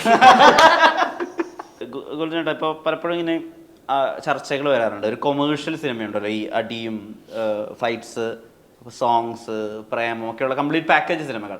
അതിനപ്പുറത്ത് വളരെ പെർഫോമൻസ് ഓറിയന്റഡ് ആയിട്ടുള്ള ഒരു കഥയ്ക്ക് ആവശ്യമുള്ളത് മാത്രം ചെയ്യുന്ന വളരെ കണ്ടന്റ്ഫുൾ ആയിട്ടുള്ള സിനിമകളുണ്ട്. പലപ്പോഴും ഈ അവാർഡ് നിർണ്ണയമൊക്കെ ആയിട്ട് ബന്ധപ്പെട്ടിട്ടേ ആളുകൾ ഈ കൊമേഴ്ഷ്യൽ സിനിമയ്ക്ക് അവാർഡ് കൊടുക്കുമ്പോൾ അതിൽ അങ്ങനെ ചെയ്യാനൊന്നുമില്ല, മറ്റേ സ്ഥലത്താണ് ചെയ്യാനുള്ളത് എന്നൊക്കെ പറയും. ഇപ്പോൾ ഉദാഹരണത്തിന് ഈ സിനിമയുടെ അകത്ത് കുട്ടേട്ടൻ വിജയരാഘവൻ ചേട്ടൻ ഉള്ളതുകൊണ്ട് ഞാൻ ചോദിക്കുന്നത്. അപ്പോൾ പൂമരത്തിലെ വിജയരാഘവൻ ചേട്ടൻ്റെ പ്രകടനത്തിന് ഒരു സപ്പോർട്ടിംഗ് ആക്ടറുടെ അവാർഡാണ് കൊടുത്തത്. ജവാനിലെ ഷാരൂഖ് ഖാൻ്റെ വേഷത്തിന് മികച്ച നടനും കൊടുക്കുന്നു. അപ്പോൾ ശരിക്കും ആസ് ആൻ ആക്ടർ ഈ കൊമേഴ്ഷ്യൽ സിനിമയിലെ നായകനാവുന്നതും അല്ലെങ്കിൽ പല പല കാലഘട്ടങ്ങളൊക്കെ അഭിനയിക്കുന്ന ഒരു റോള് ചെയ്യുന്നതിലും ഇതിന് ഏതാ ബുദ്ധിമുട്ട്? എങ്ങനെ ഒരു ആർട്ടിസ്റ്റ് എന്നുള്ള രീതിയിൽ അതിനെ മനസ്സിലാക്കിയിട്ടുള്ളത്? എനിക്ക് അഭിനയിക്കാൻ ഭയങ്കര ബുദ്ധിമുട്ടാണ്. ഞാൻ വളരെ ബുദ്ധിമുട്ടിയാണ് അഭിനയിക്കുന്നത്. ഇപ്പൊ എല്ലാവരും ചോദിക്കാറുണ്ട്, പറയാറുണ്ട്, നിങ്ങൾ എത്ര സിമ്പിളായിട്ടാണ് അത് എത്ര നാച്ചുറലായിട്ടാണ് ചെയ്തു പോകണമെന്നൊക്കെ പറയുന്നുണ്ടെങ്കിലും ഇതെല്ലാം ഞാൻ ഭയങ്കര ബുദ്ധിമുട്ടാണ് ചെയ്യുന്നത്. എനിക്ക് അഭിനയിക്കാൻ ഭയങ്കര ബുദ്ധിമുട്ടാണ്. ഈവൻ ഒരു പാസിംഗ് ആണെങ്കിൽ പോലും പോലത്തെ ഡയലോഗ് ഒന്നുമില്ല, അവിടെ നിന്ന് പാസ് ചെയ്ത് പോകണേ ഫ്രെയിമിൽ കൂടി അങ്ങനെ പറഞ്ഞാൽ പോലും ആ പാസിംഗ് പോലും പാസ് ചെയ്ത് പോകാൻ പോലും എനിക്ക് ഭയങ്കര ബുദ്ധിമുട്ടാണ് അഭിനയിക്കാൻ. ഒരു എൻ്റെ കൈ മാത്രമേ ഉള്ളൂ, ആ ഫോൺ എടുക്കുന്ന കൈയുടെ ക്ലോസ് മാത്രമേ ഉള്ളൂ എന്ന് പറഞ്ഞാൽ പോലും അത് ചെയ്യാൻ പോലും എനിക്ക് ഭയങ്കര ബുദ്ധിമുട്ടെന്നല്ല, എനിക്ക് അഭിനയിക്കാൻ ഈസി അല്ല. ഞാൻ ഭയങ്കര ബുദ്ധിമുട്ടാണ് അഭിനയിക്കുന്നത്. അപ്പോൾ അതുകൊണ്ട് തന്നെ ഏത് ക്യാരക്ടറായാലും അഭിനയിക്കാൻ ബുദ്ധിമുട്ടാണെന്നാണ് എൻ്റെ പരിമിതമായ അനുഭവം കൊണ്ട് എനിക്ക് പറയാനുള്ളത്. വളരെ ചെറിയ കാലത്തെ അനുഭവം മാത്രമേ ഉള്ളൂ സിനിമ ആക്ടിങ്ങിൽ. അപ്പം ഇപ്പോൾ പൂമരത്തിൽ ആ ക്യാരക്ടർ അഭിനയിക്കാനാണോ ബുദ്ധിമുട്ട്, ഈ ക്യാരക്ടർ അഭിനയിക്കാനാണോ ബുദ്ധിമുട്ട് ചോദിച്ചു കഴിഞ്ഞാൽ ആസ് എ പേഴ്സണലി എൻ്റെ അഭിപ്രായം എന്ത് അഭിനയിക്കാനും ബുദ്ധിമുട്ടാണ്. നമ്മൾ ചോദിക്കുമ്പോൾ പൂമരത്തിലെ ക്യാരക്ടർ അഭിനയിക്കാനല്ലേ ബുദ്ധിമുട്ട്, മറ്റു സിനിമയിലെ ഭയങ്കര ഫ്രീ ആയിട്ട് കുറച്ചും കൂടി നമ്മൾ ഇളകി ചെയ്യാന്നൊക്കെ പറഞ്ഞ രീതിയിൽ ചെയ്യാൻ ചെയ്യുന്നത് അതല്ലേ അത് എളുപ്പമെന്ന് ചോദിച്ചാൽ ഞാൻ പറയും എനിക്കെല്ലാം ബുദ്ധിമുട്ടാണ്. നമ്മുടെ പോലീസ് സ്റ്റോറീസ് അതിൻ്റെ ഇൻവെസ്റ്റിഗേഷൻ പലപ്പോഴും ഓഡിയൻസിലേക്ക് കണക്ട് ആവുന്നത് അതിൻ്റെ ഒരു ഇമോഷണൽ എലമെൻറ്റ് കൂടി ആളുകളിലേക്ക് എത്തുമ്പോഴാണ്. പക്ഷേ മെമ്മറീസ് എടുക്കുന്നു. അപ്പോൾ അയാൾക്കൊരു ഭയങ്കര വിഷമമുള്ളൊരു പാസ്റ്റ് ഉണ്ട്, വളരെ നിരാശ ഉണ്ടാക്കുന്ന ഒരു ഭൂതകാലമുണ്ട്. ഈവൻ വില്ലൻ്റെ ബാക്ക് സ്റ്റോറിക്ക് പോലെ അയാൾക്ക് അയാളുടേതായ വിഷമങ്ങളുണ്ട്. ഇതുമായിട്ട് ഓഡിയൻസ് പെട്ടെന്ന് കണക്ട് ആകുമ്പോഴാണ് ആ സിനിമയുമായിട്ട് നമുക്ക് ആ ഇൻവെസ്റ്റിഗേഷൻ അത്രയും ഉദ്യോഗജനകമാവുന്നത്. കേസ് ഡയറിയുടെ അവസ്ഥ എങ്ങനെയാണ്, സ്പോയിലേഴ്സ് ഇല്ലാതെ പറയുകയാണെങ്കിൽ? കേസ് ഡയറി ഒരു പർട്ടിക്കുലർ സ്റ്റേജിൽ വന്നിട്ട് അതാ പറഞ്ഞ ഇദ്ദേഹം ഒരു സെന്റിമെന്റ്സൽ ഒരു പരിപാടിയാണ്. സെന്റിമെന്റ്സ് ഉണ്ട്, ആക്ഷൻ ഉണ്ട്. കാരണം അദ്ദേഹത്തിന് അത് കണ്ടെത്തിയേ പറ്റുള്ളൂ. അതിന്റെ ഒരു സംഭവത്തിലാണ് ക്രിസ്റ്റി സാം എന്ന് പറഞ്ഞ കഥാപാത്രം വരുന്നത്. അത് നമ്മൾ മെമ്മറീസോ മറ്റു പടങ്ങളായിട്ട് ഒരു പടമായിട്ട് കമ്പയർ ചെയ്യാൻ പറ്റത്തില്ല ഒരു സിനിമയായിട്ട്. ഇപ്പൊ ഈ സിനിമ കേസ് ഡയറി എന്ന് പറഞ്ഞ സിനിമ കേസ് ഡയറിയാണ്. അപ്പൊ ഇതിന്റെ എലമെന്റും കാര്യങ്ങളും അത് വേറെ റൂട്ടിലാണ് പോകുന്നത്. മെമ്മറീസ് എന്ന് പറഞ്ഞാൽ അത് വേറെ റൂട്ടുകളാണ് എല്ലാ സിനിമകളും അല്ലെ. ഇവനെല്ലാം നമ്മൾ വ്യത്യസ്തത കൊണ്ടുവരാൻ വേണ്ടിയാണ് എല്ലാവരും. ഇപ്പൊ ഡയറക്ടർ ആണെങ്കിലും സ്ക്രിപ്റ്റ് റൈറ്റർ ആണെങ്കിലും അതിന് പി സുകുമാർ സാറ് ഇതിന് ഒരുപാട് എഫേർട്ട് എടുത്തിട്ടുണ്ട്. അദ്ദേഹമാണ് കൂടുതൽ ഫൈറ്റ് കാര്യങ്ങളൊക്കെ എന്നെ ഒരുപാട് സപ്പോർട്ട് ചെയ്തത്. പുള്ളി മാർഷൽ ആർട്സ് ഒക്കെ പഠിച്ചിട്ടുള്ളതാണ്. എന്നെ ഇപ്പോൾ പോലീസ് ഓഫീസറായിട്ട് ഞാൻ ഫസ്റ്റ് നിൽക്കുമ്പോൾ എന്നോട് രാഷ്ട്രീയ ഇങ്ങനെ വന്നു ഇതാണ് ലുക്ക് ഇത് കാരണം എന്നെ ഒരുപാട് സപ്പോർട്ട് ചെയ്തത്. നമുക്കൊരു ഗുരുതുല്യൻ എന്ന് പറയുമ്പോൾ നമുക്ക് എവിടെ ചെല്ലുമ്പോൾ ഗുരുക്കന്മാരുണ്ടാവില്ല. ഒരു ഗുരു മാത്രമല്ലല്ലോ അല്ലെ. നമുക്ക് പറയുന്ന നമ്മുടെ ഓരോ സിനിമ അഭിനയിക്കുന്ന ഡയറക്ടറാണെങ്കിലും നമ്മൾ കൂടെ നിൽക്കുന്ന ആൾക്കാരും എല്ലാവരും ഗുരുക്കന്മാരാണ്. നമ്മളിപ്പോ കുഞ്ഞുനാളിലൂടെ സ്കൂളിൽ പഠിക്കുമ്പോൾ നമുക്കൊരു ഫസ്റ്റ് ഒരു ഗുരു ഉണ്ടാവും. അത് സെക്കൻഡ് ക്ലാസ് അടുത്തടുത്തിട്ട് ഗുരുക്കന്മാരിങ്ങനെ വന്നു. നമ്മൾ ഓരോരോ കാര്യങ്ങൾ പഠിപ്പിച്ചുകൊണ്ട് വന്നിട്ടിരിക്കില്ല. അപ്പൊ അങ്ങനെ നമ്മൾ ഒരുപാട് സപ്പോർട്ട് ചെയ്ത് ആണ് നമ്മളിങ്ങനെ ഇത് സംഭവിച്ചത്. ഇതിന് ഏറ്റവും വലിയ എപ്പോഴും ഞാൻ പറയുന്ന പോലെ നമുക്ക് പ്രൊഡ്യൂസറാണ് ഏറ്റവും വലുത്. അദ്ദേഹം സപ്പോർട്ട് ചെയ്തുകൊണ്ടാണ് ഈ പടം ഇങ്ങനെ ആയത്. കെ അബ്ദുൽ നാസർ സാറാണ്, ജെൻസി പ്രൊഡക്ഷൻസ് ആണ് എൻ്റെ 4ാമത്തെ സിനിമയാണ്. കാരണം അദ്ദേഹം എന്നെ ഒരുപാട് സപ്പോർട്ട് ചെയ്യുന്നുണ്ട്. അതിനെനിക്ക് വഴിയൊരുക്കി തന്ന വഴികളിൽ ഞാൻ സഞ്ചരിക്കുന്നു. എല്ലാവരും എന്നെ സപ്പോർട്ട് ചെയ്യുന്നുണ്ട്. എല്ലാവരും നല്ല രീതിയിൽ ഗോകുൽജിയുടെ കൂടെ ഞാൻ 2ാമത്തെ സിനിമ ഞങ്ങൾ ഒരുമിച്ച് ബെസ്റ്റ് ഞങ്ങൾ ചെയ്യുന്നതാണ്. അപ്പൊ എല്ലാവരും സപ്പോർട്ട് ചെയ്തത്. അപ്പൊ ഞാൻ പറയാം മറ്റു പടങ്ങൾ നമ്മൾ ഒരു പടവും കമ്പയർ ചെയ്യാൻ പറ്റും. മമ്മൂക്ക ചെയ്ത പടങ്ങൾ ഇൻസ്പെക്ടർ ആവുന്നത് അതൊക്കെ വേറെ വേറെ വിജയമാണ്. അത് വേറെ ലെവല്. സുരേഷ് ഗോപി സാറ് ചെയ്ത് വെച്ച പോലീസ് വേഷങ്ങൾ, ലാലേട്ടൻ ചെയ്ത വേഷങ്ങൾ ഒക്കെ വേറെ. നമ്മൾ പുതിയതായിട്ട് ടൊവിനോ, പൃഥ്വിരാജ്, ഇന്ദ്രജിത്ത് എല്ലാവരും, ദിലീപേട്ടനൊക്കെ എല്ലാവരും പോലീസ് വേഷങ്ങൾ. അപ്പൊ അവരുടെ സ്റ്റൈലുകളിൽ അവർ ചെയ്തു. ഞാൻ എൻ്റെ സ്റ്റൈലിലൊന്നും ചെയ്ത് വെച്ചിട്ടുണ്ട്. ഇതില് ഒരു കുറെ സെന്റിമെന്റ്സ് സംഭവം ഉണ്ട്. അതിന് വേണ്ടിയാണ് ഇയാൾ വന്നേക്കുന്നത്. അതാണ് പറയാൻ പറ്റത്തില്ലടാ. കാര്യങ്ങൾ ഇണചേർന്ന് വന്നിട്ടുള്ള ഇപ്പൊ ത്രില്ലറിനൊക്കെ ആളുകൾ ഇപ്പൊ റേറ്റ് ചെയ്യുന്ന എങ്ങനെയാ വെച്ചിട്ടുണ്ടെങ്കിൽ മൊബൈലിലേക്ക് നോക്കാൻ തോന്നരുത്. തിയേറ്ററിലാണ് സിനിമ കണ്ടുകൊണ്ടിരിക്കുന്നത് എങ്കിൽ അപ്പോൾ അത് ആദ്യം തൊട്ട് ഇങ്ങനെ ത്രില്ല് ബിൽഡ് ചെയ്ത് കൊണ്ടുപോകുമ്പോഴാണ് അത് സാധ്യമാവുള്ളൂ. ഇപ്പം ഇടയ്ക്കെങ്കിലും ഒരു പാട്ട് വരികയൊക്കെ ചെയ്ത് കഴിഞ്ഞാൽ പിന്നെ ആളുകൾ നേരെ ഫോണിലേക്ക് പോവുകയും പിന്നെ അവിടെ ഇരുന്ന് റീലുകൾ കാണുന്ന ആളുകൾ വരുന്നുണ്ട് തിയേറ്ററിനകത്ത്. കേസ് ഡയറിയുടെ അവസ്ഥ എങ്ങനെയാണ് ആ വിധത്തെ നോക്കുകയാണെങ്കിൽ? കേസ് ഡയറിയുടേത് ഞാൻ ഫുൾ പടം കണ്ടിട്ടില്ല. പിന്നെ ഒന്നാമത് നമ്മുടെ ഇപ്പം ഇപ്പത്തെ പ്രേക്ഷകരെന്ന് പറഞ്ഞിട്ടുണ്ടെങ്കിൽ ഓൾറെഡി Attention span വളരെ കുറവാണ്. ആദ്യത്തെ പ്രേക്ഷകരെ സംബന്ധിച്ച് ഇപ്പോ എല്ലാരും ഒരുപാട് മാറിപ്പോയിട്ടുണ്ട്. ഒരു സിനിമ കണ്ടിട്ടുണ്ടെങ്കിൽ എന്താണ് അടുത്തത് എന്താ വരാൻ പോകുന്നത് വരെ ചിലർ പ്രെഡിക്റ്റ് ചെയ്തിട്ട് ഇപ്പൊ ഇന്നിപ്പോ ഒരു സിനിമ ഇറങ്ങിയ കുറച്ചൊരു 2 മണിക്കൂറിന് ശേഷം അതിന്റെ റിവ്യൂവും കാര്യങ്ങളൊക്കെ നമ്മുടെ സോഷ്യൽ മീഡിയയിൽ അവൈലബിൾ ആവും. പക്ഷെ ഈ ഒരു സിനിമ ഞാൻ തന്നെ ഫുള്ളായിട്ട് എന്താ പറയാ അഷ്കർക്കാടെ റോളുടെ ടൈമിലൊന്നും ഞാൻ ഇല്ല. കോമ്പിനേഷൻ ഞങ്ങൾ പക്ഷെ ഫസ്റ്റ് ആ ഒരു ഇതില് ഫസ്റ്റ് കാലഘട്ടത്തിലാണ് ഞങ്ങൾ കോമ്പിനേഷൻ ഉള്ളത്. പക്ഷെ അത് സെക്കൻഡിലുണ്ട്. പക്ഷെ അത് കേസ് അന്വേഷണത്തിന്റെ ഒരു ഭാഗമായിട്ട് ചെറിയൊരു പോർഷൻ മാത്രമേ ഉള്ളൂ. അല്ലാതെ ഞങ്ങൾ കൂടുതലും എന്താ പറയാ ഈ ഒരു കോളേജ് കാലഘട്ടം അപ്പൊ അതിനെ പറ്റി എനിക്ക് കൂടുതൽ ഇതില് ഫുൾ ടൈറ്റ് ആയിട്ട് പോകുന്നതാണോന്ന് ചോദിക്കാം. കുറ്റാന്വേഷണം മാത്രമേ സോങ് ഉണ്ട്, റൊമാൻസ് പോകുന്നുണ്ട്, അതിന്റെ ഇടയിൽ കൂടെ പോകുന്ന ഒരു പരിപാടിയാണ് നമ്മളോ അല്ലെ.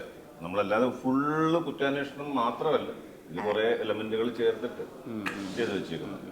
ഇപ്പൊ കുറ്റാന്വേഷണം മാത്രം വിജയിപ്പിച്ച ഒരുപാട് പടം ഏറ്റവും കൂടുതൽ മമ്മൂക്കയായിരിക്കും. പാട്ടില്ല, പരിപാടികളൊന്നും ഇതെല്ലാം പാക്ക്ഡ് ആയിട്ടുള്ള ഒരു മൂവിയാണ് എന്ന് പറയുന്നത്.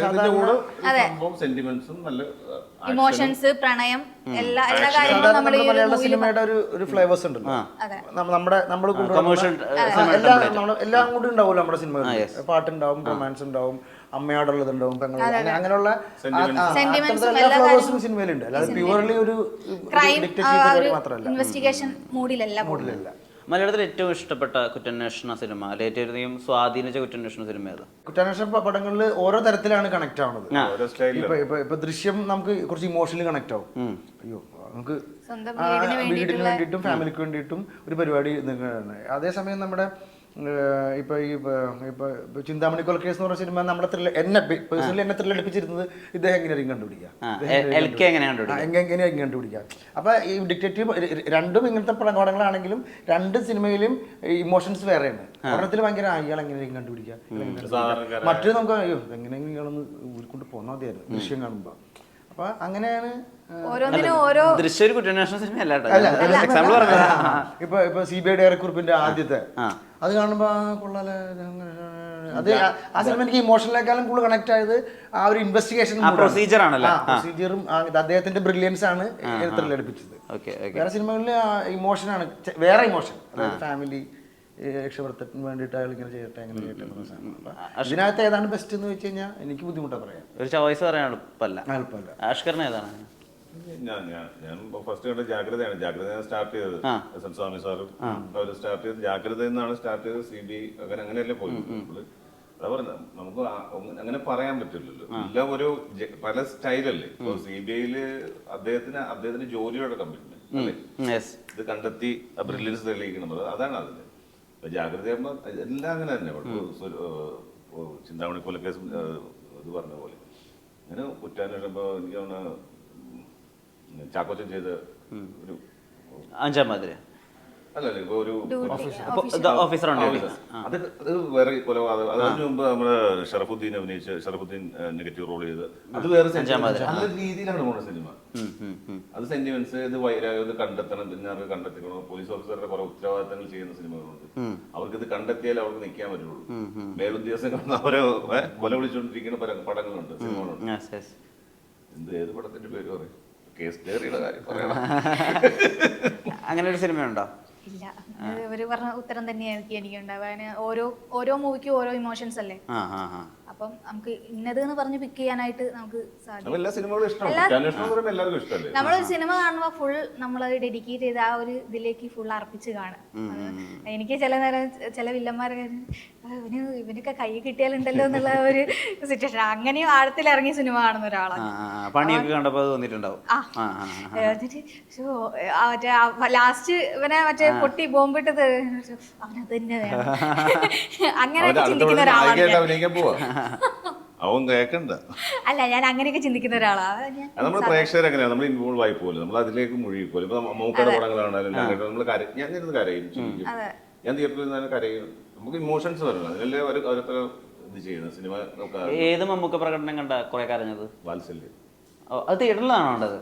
അന്ന് ഞാൻ TV-യിലാണ്. വാത്സല്യം കുഞ്ഞായിരുന്നു. സുഹൃതം കണ്ടിട്ട് കരഞ്ഞിട്ടുണ്ട്. പുള്ളിയുടെ പടം അമരം അമരമൊക്കെ ഞാൻ തിയേറ്ററിൽ പോയി കണ്ടു. ഞങ്ങളുടെ എല്ലാവരും കൂടെ പോയി കണ്ടത്. അവിടെ കാര്യം സൂര്യമാനസം. എൻ്റെ ഉമ്മയുടെ, അതായത് നമുക്കടെ ഉമ്മയും പാപ്പായിട്ട് ഞങ്ങൾ ഒരുമിച്ച് പോയി കണ്ടു സൂര്യമാനസം. ഇത് നമ്മുടെ കരയുടെ പടങ്ങൾ കരയില്ല. ലാലേട്ടൻ്റെ പടം എത്ര സമയം കണ്ടു. അത് കുറേ പടങ്ങൾ കണ്ടിട്ട് കരണ്ട്. മറ്റേ കുട്ടിയെ ദത്തെടുക്കുന്ന പടമില്ലേ,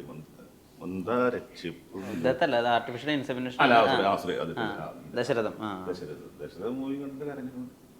നമ്മളെല്ലാ സിനിമ ചിരിക്കാൻ. രാജമാണിക്യം കണ്ട് ഞാനും ദുൽഖറും കൂടെ ഒരുമിച്ച് പോയി കണ്ട്. ദുൽഖറും പൊരിഞ്ഞ് ചിരി. ഞാനും ഇരുന്ന് ഞാൻ എത്ര പ്രാവശ്യം കണ്ടു. നമ്മൾ അതെ, കഥ പറയുമ്പോൾ കാണുന്ന സമയത്ത് മമ്മൂക്കയുടെ അവസാനത്തെ ആ ഡയലോഗ് കേൾക്കുമ്പോൾ നമുക്ക് സങ്കടം വരും. ആ സ്റ്റേജിൽ നിന്നും കഥ പറയുമ്പോ അത് എല്ലാവർക്കും ഓരോ മൂവിക്ക് ഓരോ ഇമോഷൻസ് ആണ്. ഈ ഇപ്പൊ സന്തോഷിന്റെ ഒരു റൈറ്റിംഗിന്റെ ഒരു പ്രത്യേകത ഉണ്ടല്ലോ. ഇപ്പൊ ഈ സ്റ്റോപ്പ് വയലൻസ് ഉൾപ്പെടെ ഉള്ള സ്ഥലത്ത് ഈ ക്രൈം വേൾഡിൽ ഭയങ്കര ഒതന്റിസിറ്റി, ഭയങ്കര കൃത്യതയാണ് പുള്ളിക്ക്. അതിന്റെ എഴുത്തിലും അല്ലെങ്കിൽ എങ്ങനെയായിരിക്കും ക്രിമിനൽസ് ചിന്തിക്കുക, അവരുടെ അതുള്ള രൂപം, സെറ്റിംഗ്, ആംബിയൻസ് ഒക്കെ. ഇപ്പൊ കേസേറിൽ എഴുത്ത് എന്നുള്ള രീതിയിലൊക്കെ സന്തോഷം ഉണ്ടല്ലോ. അപ്പൊ ആ ഒരു റൈറ്റിംഗ് എങ്ങനെയുണ്ട് ഈ സിനിമയുടെ? സാറിന്റെ ഡയലോഗ്സും സാറിന്റെ പ്രസന്റേഷനും വേറെ മൂഡാണ്. കാരണം അവര് കുറെ ക്രൈം ത്രില്ലർ പടങ്ങൾ, അല്ലെ കുറ്റാന്വേഷണ പടങ്ങൾ ചെയ്ത് വെച്ച്, ക്രൈം സ്റ്റോറിയൊക്കെ ചെയ്ത് വെച്ച് കെ സന്തോഷിനെയൊക്കെ സാധിച്ചു. അപ്പൊ അവരുടെ ഒരു പാറ്റേൺ ഉണ്ടാവല്ലോ. അവർക്കറിയാലോ ഇത് എങ്ങനെയാണ് ഈ സാധനം എങ്ങനെ കൊണ്ടുവരണം, എങ്ങനെ ക്യാരക്ടേഴ്സിന്റെ നെയിംസ് എങ്ങനെ വെക്കണം. എന്റെ ക്രിസ്റ്റി സാം എന്നാണ് എന്റെ പേര്. എന്റെ ഫാദറിന്റെ പേര് സാം ക്രിസ്റ്റി. അങ്ങനെ എല്ലാ കഥാപാത്രങ്ങളും. വ്ളാഡിമർ ഞാൻ ആദ്യമായിട്ട് കേൾക്കുന്ന ഒരു പേര്. മീൻസ് നിങ്ങൾ പറഞ്ഞാൽ ഇതിലുണ്ട്, അത് വേറെ. അപ്പൊ അങ്ങനെ ഡയലോഗ് പ്രസന്റേഷൻ. റിയാസ് ഖാനിക്കാനുണ്ട്. റിയാസ് ഖാനിക്കയുടെ പേര് എന്തായിരുന്നു? പഠിച്ച പൊട്ടൊന്നൊരു പേരാണ്. റിയാസ് ഖാനിക്കാനുണ്ട്. അദ്ദേഹത്തിന്റെ പേര് ഭയങ്കര ഒരു വലിയ പേരാണ്. സാക്ഷിയുടെ പേരെന്താ? സാക്ഷി ബാനു എന്ന് പറഞ്ഞു. അതൊക്കെ ചെറിയ പേര്. അത് കഴിഞ്ഞ് കേറി കഴിഞ്ഞപ്പോ പേരുകൾ മാറി. റിയാസ് ഖാനൊക്കെ വരുന്നു, വേറെ സ്ഥലത്ത് നിന്ന് വരുന്നു. ഇതിൽ ബാലയുണ്ട്. കുറെ നല്ല നല്ല കഥാപാത്രങ്ങൾ. എല്ലാവർക്കും നല്ല നല്ല സിനിമ തിയേറ്ററിലെത്തട്ടെ. അത് പ്രേക്ഷകർക്കും ഈ പറഞ്ഞ പോലെ കേസ് ഡയറിയുമായി ബന്ധപ്പെട്ട പേരുകളുള്ള സിനിമകൾ തന്നെ ആളുകളെ ഈ പറഞ്ഞ സസ്പെൻസിലൊക്കെ നിർത്തിയിട്ടുണ്ട്. മെട്രോ അൽവാരിസ് മെട്രോ ഭയങ്കര പേരാ. കമ്പനിയുടെ പേരാണോ? റിയാസ് ഖാനിയുടെ പേരാ മെട്രോ അൽവാരിസ്. എന്തൊരു സാധനം, നല്ല ടൈറ്റ്, നല്ല പേരാണ്. അത് പറഞ്ഞ് എന്റെ നാക്ക് വിളിക്കാൻ നമ്മുടെ. ഇപ്പൊ ഈ ലെജൻസില്ലേ, ഇപ്പൊ പി സുകുമാർ സാറിനെയൊക്കെ കാണുമ്പോൾ നമ്മുടെ ഉള്ളിൽ ഇവർ ആ പടം എങ്ങനെയായിരിക്കും ചെയ്യുന്നുണ്ടാവുക, എങ്ങനെയായിരിക്കും അതിന് വേണ്ടിയിട്ട് ഒരു തോട്ട് പ്രോസസ്സ് പോയിട്ടുണ്ടായിരിക്കും, അങ്ങനെയൊക്കെ ഒരു കാര്യം വരില്ല. പക്ഷെ നമ്മൾ അവർ അത്ര അടുത്തിട്ട് നമുക്ക് അത്ര അങ്ങനെ ചോദിക്കാനും പറ്റില്ല. ഗോകുലിന് എങ്ങനെയായിരുന്നു അതിന്? ആദ്യത്തെ ദിവസം ഉച്ചവരെ ചോദിക്കാൻ പറ്റില്ല. ഉച്ചയപ്പോ ചോദിച്ചു തുടങ്ങി. കാരണം അദ്ദേഹം അത്ര സിമ്പിളാ. കാര്യം നമ്മൾ പിസുമാരേട്ടനെ കണ്ടിട്ടുണ്ട്. വലുപ്പമുള്ള ഒരാള്. ഇത്രയും വലിയ പടങ്ങള് ഇത് ഷാജി കലാ സാറിന്റെ കൂടെ, ആറാം തമ്പുരാൻ, 2020, രാപ്പകല്, അഴകരാവൺ, അങ്ങനെയുള്ള അത്ര എല്ലാം വലിയ പരിപാടികള്. അപ്പൊ അത്രയാളുടെ അവിടെ ചെയ്തിട്ട് പിന്നെ നമ്മൾ കണ്ടിട്ടുണ്ട് ഫോട്ടോസിലൊക്കെ. അപ്പൊ ഇദ്ദേഹം അദ്ദേഹം ടഫായിരിക്കും എന്നുള്ളൊരു ധാരണയാണ് എനിക്ക് ഉണ്ടായിരുന്നത്. ഞാൻ ചെന്ന് ആദ്യത്തെ ദിവസം ചെന്ന് രാവിലെ സാറേ ഗുഡ് മോർണിംഗ്. അപ്പോൾ സാറ് ഇരിക്കണം. Good morning. ഉടുപ്പ് മാറിയിട്ട് വന്ന് ഉടുപ്പൊക്കെ മാറിയിട്ട് അന്ന് എന്നെ വെച്ച് തുടങ്ങണത്. ഞാൻ തുടങ്ങിയ ശേഷമാണ്. അപ്പോൾ ഒരു 11 മണിയൊക്കെ ആയപ്പോഴേക്കും ഞങ്ങൾ പരിപാടിയൊക്കെ തുടങ്ങി. ഓക്കെയാണ് സാർ, കുഴപ്പമൊന്നുമില്ല. ആസ് ആൻ ആക്ടർ എനിക്ക് ഭയങ്കര കംഫർട്ടബിൾ ആയി. സാറ് ജസ്റ്റ് ഒന്ന് പറഞ്ഞു തരുന്നു പരിപാടി എന്നൊക്കെ ഓക്കെയാണ്. ഉച്ചയായപ്പോഴേക്കും കുറച്ചുകൂടി ഞങ്ങൾ അടുത്ത് വന്ന് കസേരയൊക്കെ ഇട്ട് ഇരുന്ന്. പിന്നെ ഞാൻ 2 വീക്സ് ഉണ്ടായിരുന്നു സിനിമയിൽ. 2 ആഴ്ച ഞങ്ങൾ ഭയങ്കര സൗഹൃദമായി. ഇപ്പോഴും സൗഹൃദമാണ്. സാറ് ഇടയ്ക്ക് എറണാകുളത്ത് വരുമ്പോൾ വിളിക്കും, എവിടെയുണ്ട്, വരണ്ട വാ എന്നൊക്കെ പറഞ്ഞിട്ട് വരും. ഡബിന്റെ പരിപാടിയിലൊക്കെ. അപ്പൊ നമ്മൾ ചോദിച്ചു തുടങ്ങി, സാർ ആ പടം ചെയ്യുമ്പോൾ എങ്ങനെയായിരുന്നു, ഇങ്ങനെയായിരുന്നു എന്നുള്ള. അത് ഭയങ്കര കൂളാണ്. ഭയങ്കര സിമ്പിള്, ജെന്റിൽമാൻ, നല്ല ഫ്രണ്ടാണ്. നമ്മളൊക്കെ ഒരുപാട് സീനിയർ ആണെങ്കിലും ഇത്ര എക്സ്പീരിയൻസ് ഉള്ള ടെക്നീഷ്യൻ ആണെങ്കിലും ഭയങ്കര സിമ്പിൾ. നമ്മളൊക്കെ ഗൈഡൻസ് വേണമെങ്കിലും നമുക്ക് എന്തെങ്കിലും ഡൗട്ട് ഉണ്ടെങ്കിൽ സാറിനോട് മടിക്കാതെ തന്നെ ചോദിച്ചിട്ടുണ്ടെങ്കിൽ സാർ അതപ്പം തന്നെ ക്ലിയർ ചെയ്ത് തരും. പിന്നെ എന്താ ആദ്യം എനിക്കൊക്കെ ഞാൻ സെറ്റിൽ വന്ന സമയത്ത് എനിക്ക് ഭയങ്കര പേടിയായിരുന്നു. സാറൊരു സൈലൻസ് പറഞ്ഞിട്ടുണ്ടെങ്കിൽ പിന്നെ മൊത്തം സെറ്റ് സൈലന്റ് ആയിരിക്കും. അങ്ങനെ ഒരു അല്ല. പക്ഷെ ആദ്യം എനിക്ക് ഭയങ്കര പേടിയായിരുന്നു. പിന്നെ പോകെ പിന്നെ സാറിനോട് സംസാരിക്കുമ്പോ പിന്നെ സാറ് കൊച്ചു കുട്ടിയാണ് അറിയില്ലേ. എനിക്ക് ഭയങ്കര ഹ്യൂമർ സെൻസാ. അയ്യോ, ഞങ്ങൾ തമ്മിൽ വെറുതെ നോക്കി തന്നെ ചിരിച്ചോളൂ. സീരിയസ്ലി ഞങ്ങൾ അങ്ങനെ കണക്ഷൻ ഉണ്ട്. ഇന്നലെ ഞാൻ വന്നപ്പോൾ സാറോടെ ഉണ്ട്. ഞാൻ വന്നപ്പോൾ സാറേ ഗുഡ് മോർണിംഗ്, സാറൊരു ചിരി, ഞാൻ ഒരു ചിരി. അപ്പൊ അങ്ങനെ നല്ല ഹ്യൂമർ സെൻസ് ഉള്ള. അദ്ദേഹം ലാലേട്ടനും മമ്മൂക്കനൊക്കെ ചെയ്ത ഷോർട്സുകള് അത് വേറെ അത് നമുക്ക് തന്നെ നമുക്കും തരാം. അദ്ദേഹം എത്ര വലിയ ക്യാമറമാനാണ്, അതൊക്കെ എന്തിനാ ഷോട്ട് കൊടുക്കുന്നത്? അതിന്റെ ആ ബിൽഡപ്പ് ചെയ്തെടുക്കുക, നമ്മളെ ബിൽഡപ്പ് ചെയ്യണം, നമ്മൾ വളർന്നു വരണം, അല്ലെങ്കിൽ ആർട്ടിസ്റ്റുകൾ വരണം, എല്ലാവരും സപ്പോർട്ട് ചെയ്ത്. ഇന്ന ആള് വലിപ്പ ചെറുപ്പം ഒന്നുമില്ല. അദ്ദേഹത്തിനോട് വർക്ക് ചെയ്യാൻ പറ്റിയത് വലിയൊരു നേട്ടമായിട്ടാണ്, നല്ലൊരു നേട്ടം തന്നെയാണ്. സസ്പെൻസ്, ഫാമിലി, ഫ്രണ്ട്ഷിപ്പ്, ഇമോഷൻസ് എല്ലാം ഉണ്ട് കേസ് ഡയറിയിൽ എന്ന് വിചാരിക്കുന്നു. പിന്നെ നമ്മൾ ഒരാളെ വിട്ട് ബിജുക്കുട്ടൻ ചേട്ടൻ അങ്ങനെ ബിജുക്കുട്ടൻ ചേട്ടനുണ്ട്, നമ്മുടെ കിച്ചുട്ടല്ലസ് ഉണ്ട്, അമീർ നിയാസ് ഉണ്ട്. ഒരുപാട് ആർട്ടിസ്റ്റുകളുണ്ട്. ഓണം റിലീസിന് തൊട്ട് മുമ്പായിരിക്കില്ല, ഓണം റിലീസുകളിലേക്കാളും മുമ്പ്. 21 ഓഗസ്റ്റ് 21. ഓക്കെ, അപ്പോൾ ബോർഡ് കാണുന്നില്ലേ? ബോർഡ് തീർച്ചയായും കാണാം. ഞാൻ ഉദ്ദേശിച്ചതല്ല. ഓഗസ്റ്റ് 25 to 29 കുറെ ഓണം റിലീസുകളുണ്ട്. ഇപ്പൊ ഹൃദയപൂർവ്വം, ഓടുംകുതിര, ചാടുംകുതിര, ആ ഒരു മത്സരത്തിലേക്കല്ലല്ലോ. അതിനൊക്കെ ഒരു നമ്മുടെ പടം എങ്ങനെയെങ്കിലും ന്യൂട്രലിൽ പോയി നന്നായിട്ട് വരിക എന്നുള്ളത്. നമ്മൾ ആരോടും മത്സരിക്കാനില്ല. നമ്മള് ജോലി ചെയ്ത് സംഭവം ഔട്ട് വന്നിട്ട് നന്നായിട്ട് വരിക എന്നുള്ളത്. അല്ല, ഒരു സിനിമയും മറ്റു സിനിമയായിട്ട് മത്സരിക്കുന്നില്ലല്ലോ. ഹൃദയപൂർവ്വവും ഓടുംകുതിര ചാടുംകുതിര മത്സരമൊന്നുമില്ല. ഇപ്പൊ എനിക്ക് തോന്നുന്നത് പ്രേക്ഷകരായിട്ടാണ് ഓരോ സിനിമ മത്സരിക്കുന്നത്. ഇതിൽ ആര് ജയിക്കുന്നു? നല്ല സിനിമയാണെങ്കിൽ സിനിമ ജയിച്ചു. അല്ല, നല്ല സിനിമ മീൻസ് ഓഡിയൻസ് ഇഷ്ടപ്പെടുകയാണെങ്കിൽ സിനിമ ജയിച്ചു, ഓഡിയൻസ് ഇഷ്ടപ്പെട്ടില്ലെങ്കിൽ സിനിമ പരാജയപ്പെട്ടു. അല്ലാതെ രണ്ട് സിനിമകൾ തമ്മിൽ മത്സരിക്കുന്ന പരിപാടിയായിട്ട് എനിക്ക് തോന്നിയിട്ടില്ലല്ലോ. സിനിമ വിജയമാവട്ടെ, പ്രേക്ഷകരുമായിട്ട് ഈ പറഞ്ഞ ഒരു കമ്മ്യൂണിക്കേഷൻ ഉണ്ടല്ലോ, ഈ സസ്പെൻസും ഇമോഷൻസും ഒക്കെ കൃത്യമായിട്ട് പ്രേക്ഷകരിലേക്ക് എത്തുന്ന ഒരു സിനിമയായി തന്നെ മാറട്ടെ ദ കേസ് ഡയറി. മൂന്നുപേരുടെ നേരത്തിന് ഒരുപാട് നന്ദി, നമസ്കാരം. ഒരുപാട് സന്തോഷം. Thank you. Make every wedding unforgettable with Joya Lucas Diamond Wedding Collection. Joya Lucas, world's favorite jeweler.